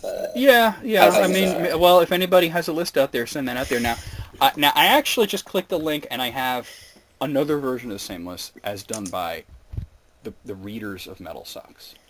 The readers of Metal Sucks. They had because they had their own private voting, and then they had a poll. Now I'm going to quickly go through this one. Okay. But 25 is Emperor, 24 was Merciful Fate, 23 was Between the Buried and Me, 22 Testament, 21 Cannibal Corpse, 20 Behemoth, 19 Dio, 18 Sepultura, 17 Bathory, 16 Carcass, 15 Lamb of God, 14 Motorhead, 13 Meshuggah, 12 Pantera, 11 Tool. That's interesting. Tool wasn't anywhere near the list, and they're number 11 there. Number 10, Gojira. Number 9, Judas Priest. Number 8, Megadeth. Number 7, Opeth. Number 6, Mastodon. Number 5, Metallica. Number 4, Slayer. Number 3, Black Sabbath. Number 2, Iron Maiden. That's interesting. They wound up in the same spot. Number 1 was Death. Oh, wow. I do think Death should have been higher. I think it was. I'm not going to rate. I just wanted to read that out just for posterity. But I think that was a better list than the other one. And yet, no sign of Winger. Well, you know, I embrace hair metal as part of it, but a lot of people, that's wimpy. That's I liked Winger. I'm a big fan of Winger. I'm friends with Kip Winger. There you go. We email each other back and forth. I haven't talked to him in ages though, but that was like, oh, it's not hardcore enough. Oh, you know what? And you know what's funny is I remember like Metallica dissed him hard. Really? They had a video, music video for Nothing Else Matters, which is funny because it was a ballad. And Lars Ulrich was throwing darts at a picture of Kip Winger. Oh my! And he got upset about it, which he really should have just said, "Oh, fuck him anyway," you know. Yeah, just let it go. But this was the '90s, and he was just upset in general. And he said that Metallica is pissed off because they could not physically play Winger's music. That's a call-out. It was, and he pointed out that people viewed Winger as being hair metal, but way closer to being Dream Theater than they were to being like Poison, you know. Holy Dream! They went for Dream Theater. Well, you know, I mean, they were very progressive, but I mean, especially the third and fourth albums. The fourth one was their best, but it was just called Winger 4. But it was good. I mean, all right, let's move on. Yeah, let's move on to something new. Well, let's see what else I got. I have some other stuff, I think, from Hawkstar. Let me see. All right, I did those. I got to take the star off those. There's like the best condiments and shit like that we did on the regular recorder. But if you guys can seriously find like maybe a top whatever punk band list, just so I can like dip my toe into the Yeah, you know what? Send it in. We'll do it on List Critics too, because Jesse is a big punk aficionado. But let me ask a lot of bands. Who do you think is the number one punk band of all time? But that would be very subjective because my favorite But I'm not band, asking for subjective. I'm asking for your opinion. Completely objective. Yeah. I'd probably have to. I'm going to say Bad Religion. They kind of were a crossover with punk and metal too, so it's interesting. A little bit, just a little bit. Like you wouldn't say the Ramones then? No, because honestly, I find them really boring. Yeah. Now let me ask you: would you include the Who? No, because it's not punk as I know it. They created it, though. They started They say that you just because you create something doesn't mean you are it, though. Well, I mean... I wouldn't put them in it, honestly. Okay. I don't They're know. good, though. At the least, an honorable mention, though. Of course, an honorable mention. Okay, now, actually, I got another insult list. I just want to make sure that I haven't done this. Oh, I don't think I did that. This is Orson Welles' insults here. He was a lot meaner than Churchill. Oh, this is going to be good. Orson Welles, for anybody who doesn't know, I mean, obviously you know who he is. He directed Citizen Kane. He was a very bitter man. I like that this list critics too is like a very negative, like the negative edition. I wanted it to be that because I know you enjoy that. But yeah, he was a very bitter dude. He really was. The first one is on Humphrey Bogart. He says, "Now Bogart, who was both a coward and a very bad fighter, was always picking fights in nightclubs and sure knowledge that the waiters would stop him, making fearless remarks to people when he knew he was well covered by the busboys." It's like that whole "hold me back." Yeah, he's basically saying that Bogart was that "hold me back, bro, hold me back, bro." That kind of douchebag. The second one, he's insulting Elizabeth Taylor. Oh. "She has no neck left. Her shoulders come to her ears, and she's still young." Now look, imagine where her face will be where she's my age, in her navel, you know? Holy shit. He's so mean. What's sad is that Elizabeth Taylor was once considered really beautiful, but her looks peaked when she was like 16, so he kind of had a point. Yeah. Number 3, addressing visitors to his table who said, "It's nice to see you," he said, "So nice to see you too, but that's enough." Oh, jeez, dude. Wow. That I would almost imagine like Howard Stern saying that. Like, yes, but that's enough. What a prick. On colorization, don't let Ted Turner deface my movie with his crayons. Oh, I actually heard that as being a little bit more profane. What I heard was keep Ted Turner and his goddamn Crayolas away from my movie. Wow. That's why I heard it. On the Art Deco movement, apparently he did not like Art Deco. Yeah. He said, "I hate it, you see, I deeply hate it. The maid's furniture is what it is. I knew that Deco was bad, let me be modest, when I was young as 14. And I was so happy after the World War when people started building other things. There goes another one of those awful things down." I don't know, I like Art Deco, but he didn't. Yeah, I'm impressed. Okay, apparently at one point he met Hitler, and this is what he had to say about Hitler. Oh, dear. "The world leader that really came to nothing as far as my memory was concerned was Hitler. In the days when the Nazis were just a comical kind of minority party of nuts that no one took seriously at all, the man sitting next to me was Hitler. He made so little impression on me that I can't remember a second of it. He had no personality whatsoever." Oh. Wow. That's very different from the Hitler we have heard of. Well, I mean, think about it. What do you really know about the man's personality? I don't know. He just seemed very big, like loud and boisterous. Well, his speeches, because he was yelling, because he, they didn't have microphones or something. I don't know. So he was a passionate man. Well, he was a loud man. All right, number 7, on television, he said, "On my tombstone, I want it written, he never did Love Boat." I like that. Oh, number 8. On actors, some weeks ago I heard you say to my distress you had once been an actor. I'm always sorry to hear anybody I admire has been an actor. Oh, what's wrong with being an actor? He was an actor? Yeah. Again on actors, he said, "I've always said there were 3 sexes, men, women, and actors actors combine the worst qualities of the other 2. Oh, I told you he was a bitter man. Man, Okay, Hollywood did something to him. Robert Blake on The Tonight Show told him he was fat. This is what he had to say. "You're right, I'm overweight, and if I wanted to, I could lose the weight. But Robert, you're ugly, and I'm afraid there's nothing that can be done about that. You'll be ugly until the day you die." Oh, Hollywood plastic surgery. Yeah, well, that was back before that was a thing, dude. Yeah, you get hacked up. Number 11, on being asked to exaggerate the appeal of Paul Masson wine for an ad by comparing it to a Stradivarius.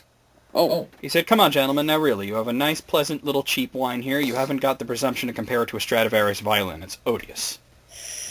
Ooh. Number 12, on Bette Davis, he said, "I can't stand looking at Bette Davis, so I don't want to see her act." Well, you can't look at her eyes, Betty Davis eyes? Was she ugly or something? I'm going to have to look at the picture here. Big D in the size. Yeah, it's a little weird looking. Yeah. This guy got the Lady Gaga thing going on, you know? Yeah. Number 13 on his dog and her flatulence during lunch. Oh, Kiki, she's forgotten herself. Oh, yes. Oh, isn't that terrible? That's a real, like, atomic warfare. Boy, that was one. That was the last one, but there's a little bonus here. The one thing he couldn't criticize was It's a Wonderful Life. He said, it's sheer Norman Rockwell from beginning to end, but you cannot resist it. There's no way of hating that movie. See, that sounds like a man who really wanted to say something nasty but couldn't come up with anything to say. Yeah, like, oh, but it's too good. I want to hate it, but it's actually pretty good. At the time, wasn't it actually hated? Anything Frank Capra did was hated at the time, and it was always redeemed later on. That's where the term Capricorn came from. Capricorn. Not like Capra, but yeah, corny. Capra. Yeah. They would say, "Oh, this is Capricorn," like it's corny and. Yeah. Out of 13, what do you say? I don't know. I thought they were all really good. I might give it a 13. I think so. I love this sidebar. It says, "Is this headline? Man is his own child's uncle," says DNA testing. How does that happen? Yeah, what the hell? Did he fuck his sister by mistake or something? His own child's uncle. That's Weird. the only thing I can think is that his wife or whoever turned out to be his sister. Thanks, Uncle Dad. Uncle Dad. Oh, it's more interesting than that. Oh? Listen to this. A baby boy born in Washington last year is his own cousin, geneticists found. Yeah. The child's father is a genetic chimera, a person who carries 2 sets of DNA. After failing several paternity tests, the man learned that his sperm actually belonged to a twin that he absorbed in the womb. Whoa! Whoa! The vanished twin, therefore, was technically the baby's father. That's messed up. That's more messed up than what I thought. That's messed up. Most people who have that don't know it. They never find out, you know. Mm-hmm. That's a way to find. Stephen King wrote a book about that, The Dark Half. Oh. Yeah. That was a pretty good book, too. Not a great movie, but... Not a terrible movie, either. It was kind of... It's no Langoliers. Oh, God, the Langoliers. They turned a pretty good story into, like, shitty Pac-Man for dicks. That's a good way of looking at it. There's a Zombie Sneak Attack song called Shitty Pac-Man for Dicks. Yeah. Oh, god damn. All right. Here's one from Slayer. I haven't heard from him in a little while, but he sent a list of silly laws. Now, here's the thing. I do want to say, before I read this, we probably heard a lot of these silly law kind of thing. You know, there's entire books of silly laws. Of course. Most of them are made up. Oh, really? Oh, yeah. People who fact check say that most of the silly laws are bullshit. But let's read them anyway because it could be funny. Sure. Number 20, in Vermont, USA, women must get consent from their husbands before wearing false teeth. Okay. See, now that is my exact favorite type of silly law, where it's so fucking specific. Like, what? Like, can you imagine a police officer seeing a woman like, are those teeth real? Yeah. Do you have written permission from your... Does your husband know about this? Yes. What the fuck? Number 19, in Alabama, it is illegal to drive a vehicle while blindfolded. I would hope that's illegal everywhere. Yeah. I would imagine that that's illegal everywhere. I can't imagine any place where that would be legal. Because wouldn't that be driving while impaired? Because you're impaired. I mean, let's face it. Is that a silly law? See, no, I guess what makes it silly is that it was specifically written that way. Or that it's specific to Alabama. And you know that if they write a very specific law, if it is true, and I don't assume it is, but if it is true, that means that it happened. Yeah, they've had to write a law because of something. Super specific warning labels on things, you know? Beware, coffee is hot. No, that's not specific. Like if it said, beware, do not pour coffee onto your testicles. Do not pour coffee on your left testicle. If you saw that, you know somebody did it. Yeah. So that's what always gets me about the very specific ones. Number 18, in Chester, in the United Kingdom, it is legal to shoot a Welsh person with a bow and arrow as long as the event occurs within the city walls and it is after midnight. Wait, so it's legal? That has to be very specific. Okay, so here's the thing. If you're in the city after midnight, How can you tell the person's Welsh? Excuse me, Like, do they have to do a genealogy? Like, do they trace the person's family back to find out whether they're Welsh? It's kind of crazy. How many generations of Welsh do they have to be? Are you a card-carrying Welshman? Yeah. Number 17, in Alabama, it is not lawful to flick snot into the wind. Ew. I guess if it's not windy, you can flick it wherever you want. Don't they call that a newfie blow? I don't know, do they? That sounds like something from Canada to me. It is. It's where, it's like blowing your nose, but instead you just go and like blow out your nose. Number 16, I prefer a napkin. Number 16, Yeah. in Beijing, China, I believe this. Mm-hmm. You could be fined if you stop your car at a pedestrian crossing to let someone cross the road. What? But pedestrian crossings aren't meant for that. China has a bunch of kooky laws like that just to get money out of people. They pretty much make it up as they go along. How dare you stop to let people cross at the people crossing? Yeah. Well, I know this for in New York City, you could get a ticket for if you're stopped, but you're in an intersection, because you're blocking an intersection, which is illegal. But the thing about New York City is that you don't know when all of a sudden everything's going to come to a grinding halt. You know what I mean? Right. So, like, you have to, like, before you go through an intersection, you have to kind of make sure there's enough room for you on the other side. And there's these police that drive these little golf carts, and they look for shit like that. It's crazy. Number 6. Oh, that was number 16. Number 15. In England, a boy under 10 years old may not look at a naked shop dummy.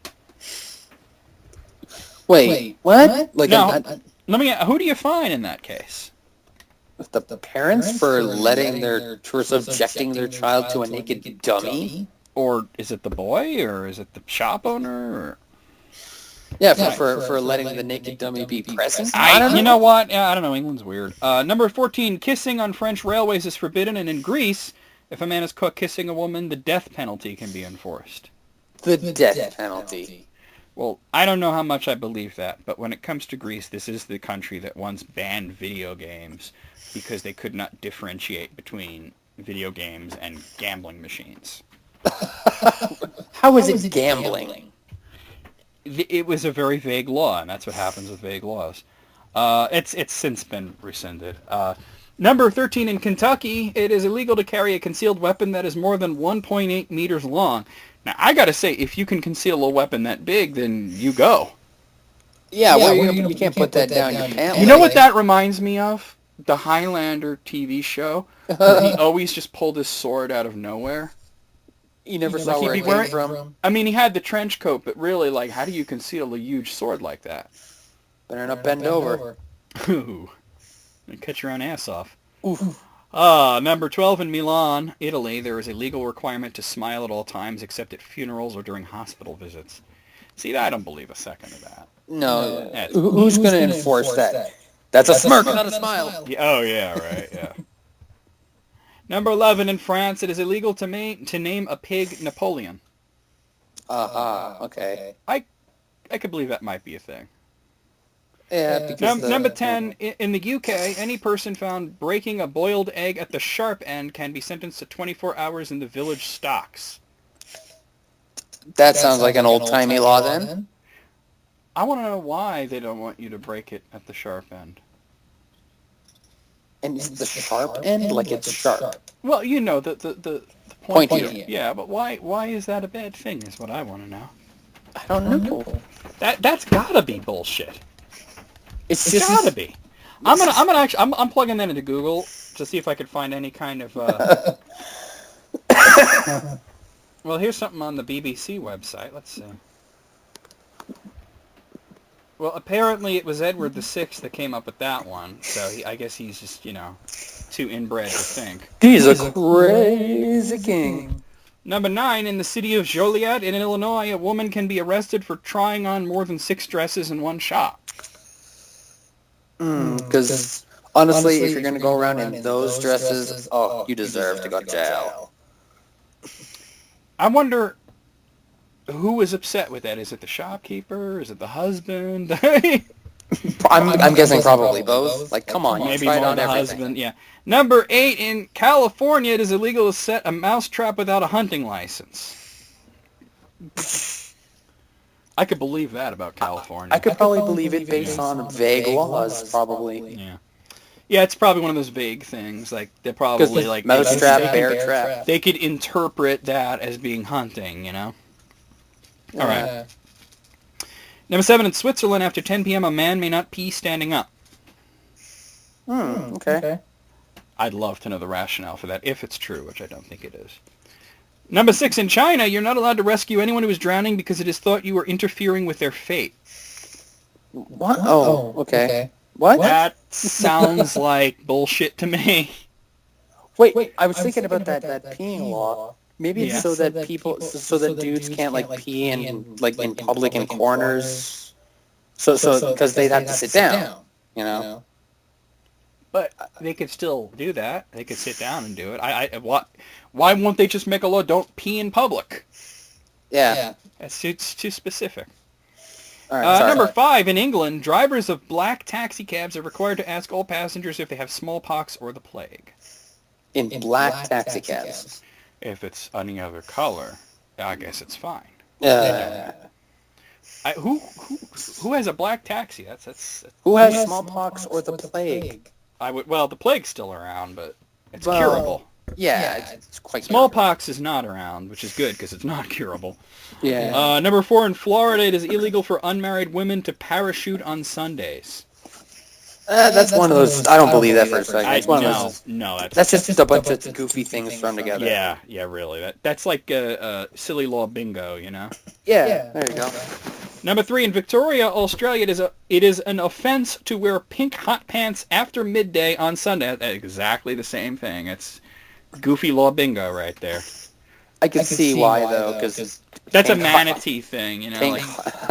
Pink hot pants. Yeah, it probably should be illegal to wear pink hot pants anytime. But all right. Number 2, in the UK, it is an act of treason to position a postage stamp bearing a king or queen's head upside down. Oh. I believe that may have been true.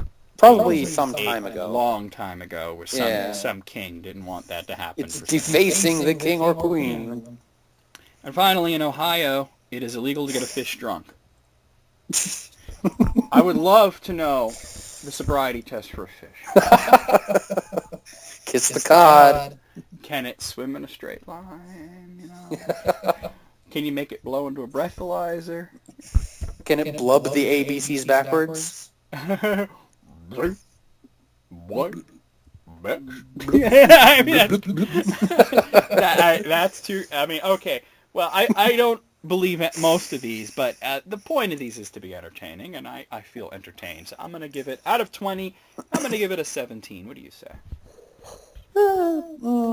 I think I might give it a 19. I enjoyed all of them. I feel like most of them. I feel like we've been going for a really long time now. Oh, dear. Oh, wow, we have. How long? Almost 4 hours? Good Lord! It just kind of blew by, didn't it? Yeah, like time flies when you're I'm making fun. Operating on very little sleep. Not because I just couldn't sleep today. I hate that. It just didn't happen. So eventually I gave up. But, all right, being awake, you win. Yeah, that's exactly how it was like. Yeah, I give up. All right, let me see if I got... Maybe we'll do one more. Okay. At this point, you might as well just embrace it, right? Neither of us work tonight, so... Nope. That's good. I'm on vacation this week. You're just off tonight, so... I'm just off. Let's see what we got here. All right. Oh, no, I some of these are like, why did I save that? I think I clicked the wrong thing at times, you know? I hate when that happens. Let's see what we have here. And then you completely lose track of where you are. Yeah. Okay, I did that one already, so I could take that off. But let me look at this one list to see if I've done it. Sometimes there's lists that are so similar to things I've done, you know?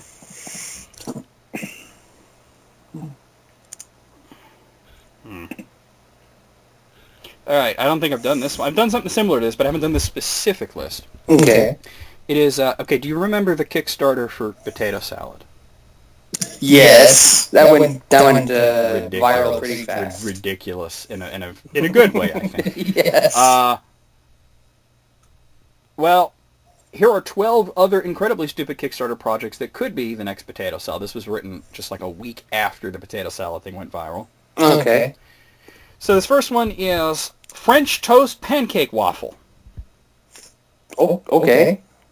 The idea to create the turducken of breakfast fare. Do you know what turducken is? Of course. Okay.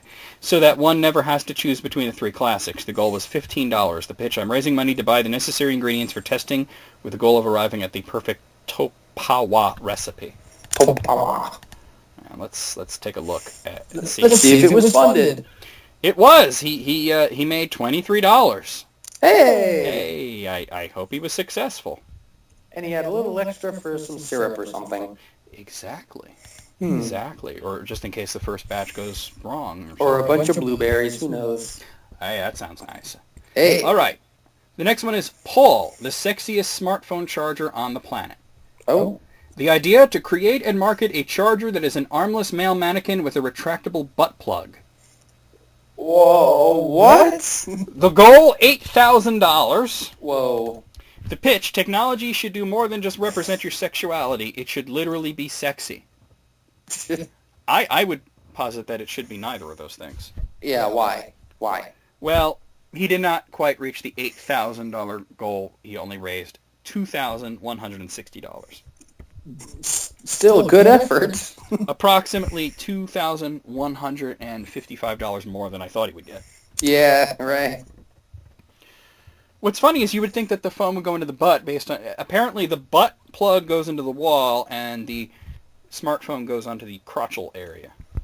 Oh, okay. That's not how I expected it. That's not how I expected it either. Maybe that's why he didn't make his goal. Hmm. The next one is perpetual energy.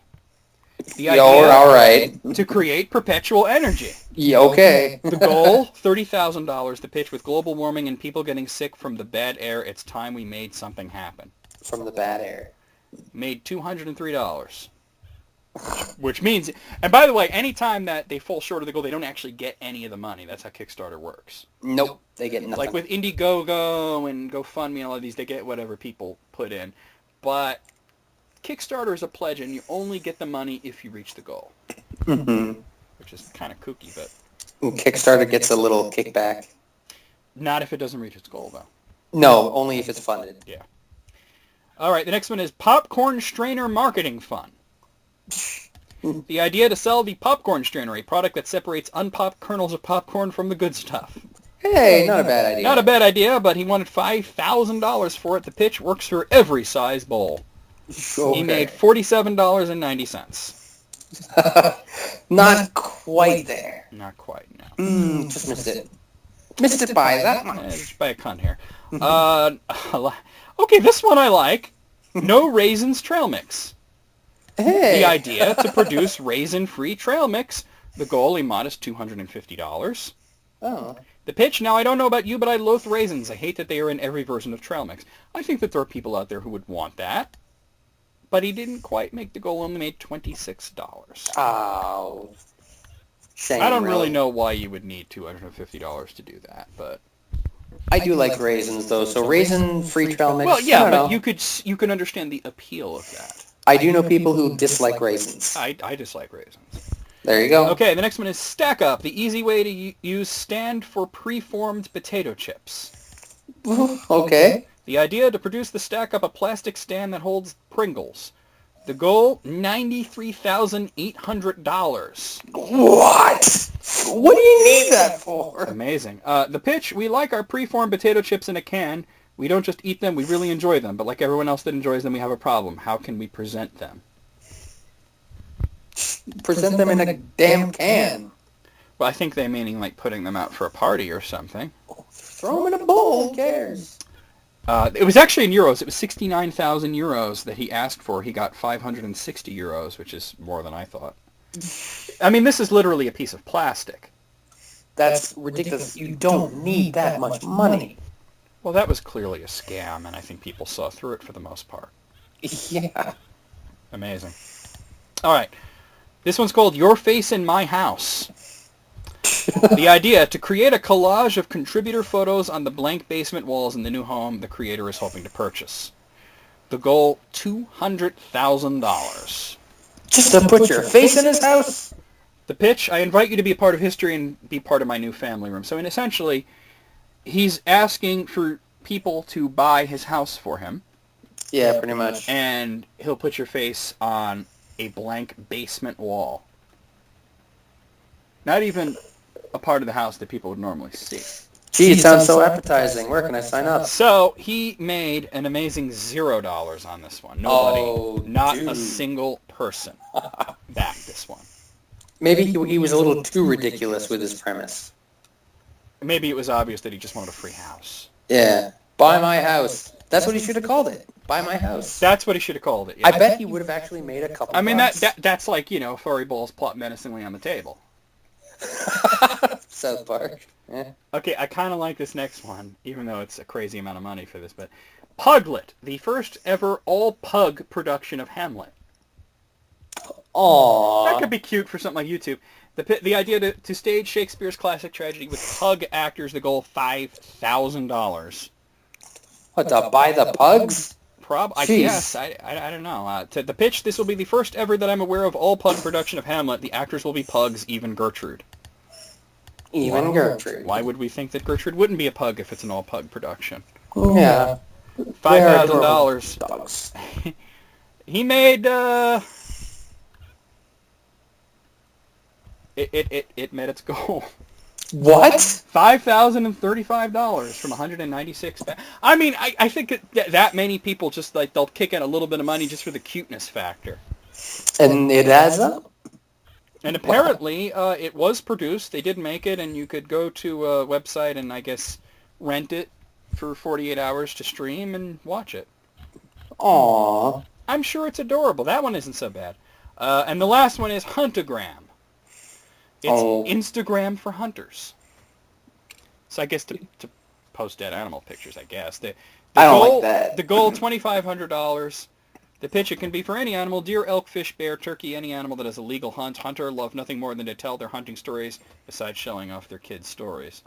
No. I mean, I guess that's probably not a terrible idea because there are hunters that want to show this shit off, and it's kind of frowned upon to put the stuff on Instagram. Yeah, it's a little too risque for Instagram. They made $0, though. Oh, that sucks.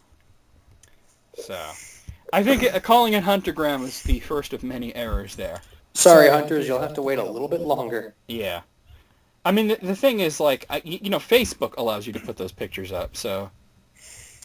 Oh, really? Yeah. I guess hunters don't care that much about smartphone apps. Yeah. Out of 12, most of these were pretty stupid. Yeah. Although, I gotta say, there were 2 of them that were less stupid. The pug thing was very cute, and I can understand why that was done. And, I mean, okay, yes, the French toast pancake waffle thing's dumb, but it's only asking for $15, and unlike the potato salad thing, it didn't go to a ridiculous amount.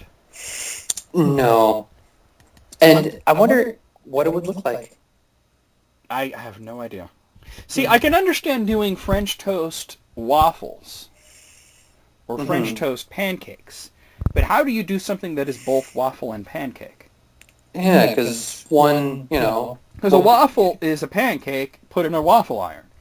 Yeah, that's the thing. When you would take a pancake, put it into a waffle iron, and now it's a waffle. But it's not a pancake. No. So how is it... By the way, do you know how much the potato salad made? I actually never found out. $55,492. Holy, what did he do with that money? From what I heard, it was mostly went to charity. Oh, that's nice. Yeah. So... The guy put it up as a joke. He was not expecting that to happen. But apparently he also used some of the proceeds to make potato salad merchandise like T-shirts and shit, and then the proceeds from that went to charity. So, yeah. Well, at least he didn't just take it all for himself, Which he would have been fine doing that, but he didn't, so that's good. Yeah, if people are willing to put that kind of money towards potato salad. People thought it was funny. Yeah, I'll kick in $2, and it kept happening, and it kept happening. I mean, I'm actually going to do a little math here. Let me get my calculator out, because, let's see, it was 55... Oh, hello. $55,492 divided by 6,911 backers for the average of $8. Okay. $8.02, you know. So maybe some people throw in 10, others throw in 5. Yeah, exactly. So, you know, I mean, it was little dribs and drabs, but it was a lot of people because it went viral. The unfortunate thing is that there were so many others that were aping off of that. I mean, there was peanut butter and jelly, there was baked beans, there was grilled cheese. And just bringing those up, I doubt that they were as successful. The peanut butter and jelly one made $61. I mean, that's more than enough to make a peanut butter and jelly sandwich, but... No, I can make one right now with $0. But they were hoping to get the same sort of influx of money. The baked beans one was $0. That got canceled. And the other one, the grilled cheese, was $0 as well. Well, serves them right. So, but I'm actually quite happy that the French toast pancake waffle did make enough just to a little to try. Bit more, just enough to see if it's possible. I don't think it's possible. I think the logistical error of something that can be both a pancake and a waffle doesn't make sense to me. But I guess if you make it a pancake and then turn that pancake into a waffle, it has the spirit of a pancake within it. How do you do that? I don't know, because it has to be liquid to go in the waffle iron. But here's another thing. For it to be French toast, you start with bread and you soak it in egg. Yeah. How do you make that? I can see that being into like a maybe. Oh, I figured it out. What if you put the French toast into the pancake mix? No, I figured it out. You dip the bread in eggs. Yeah. And then you cook it just enough for it to firm up, right? Right. Not enough to be... And then you dip it in pancake batter. Right. And you put it in a waffle iron. Oh, shit. You did it. It happened. It's a thing. So I don't know. I want to know the follow-up story. Yeah. Did he do How it? did that happen? What technique did he use? Pics or it didn't happen. There are no pics. It just says, well, August 7, 2014, successfully raised 23 USD with 2 backers. July 8th, 2014, project launched. That's all the information there is on here. The project launched. Yeah. So. All right. Okay, actually, now that I'm looking at the actual page, it see, this guy's version of it is much less imaginative than what we just came up with. Mm-hmm. It says, I want to make a new culinary creation, a piece of French toast wrapped in a pancake, wrapped in a Belgian waffle. Oh. That's less creative. Mm-hmm. So basically, they paid him to get some supplies to make the 3 things and then mush them together. Isn't that kind of like a Taco Bell thing? Like they have the breakfast like waffle shaped like a taco kind of thing? Yeah, but that's just a waffle with like eggs and cheese inside of it and like bacon. But instead of those things, there's like part of a pancake and part of French toast. Well, I heard that they were going to be doing a different version of it that had like biscuits and gravy inside of it. Oh, I'd try that. I would try that. I like Taco Bell breakfast. I like the AM Crunch Wrap quite a lot. There you go. Minus the bacon. You can't. The bacon one is... I tried it once. It was nasty. I was like, oh, this is foul. And I've seen these reaction videos on YouTube. Like Angry Grandpa did one, you know. Somebody else did one that I'm subscribed to that always damn drops. He hated it too. And I was like, but they both got the bacon one and they both said the same thing. Nasty, faking, microwave bullshit, you know. Mm. But you get the sausage one and that is a delight. But anyway, guys, thanks for joining in for this incredibly long episode of List Critics 2 where I've been sleep deprived and weird. I hope you guys didn't mind. And very negativity based. Yeah, wow. And I think me and Jesse are going to hang out for a while longer, but we're done with the show. We're done. Yeah. I don't know. I'm feeling kind of like dreamish right now. And my throat's starting to get a little groggy. Yeah, we'll just tone it down a few notches. Anyway, see you guys!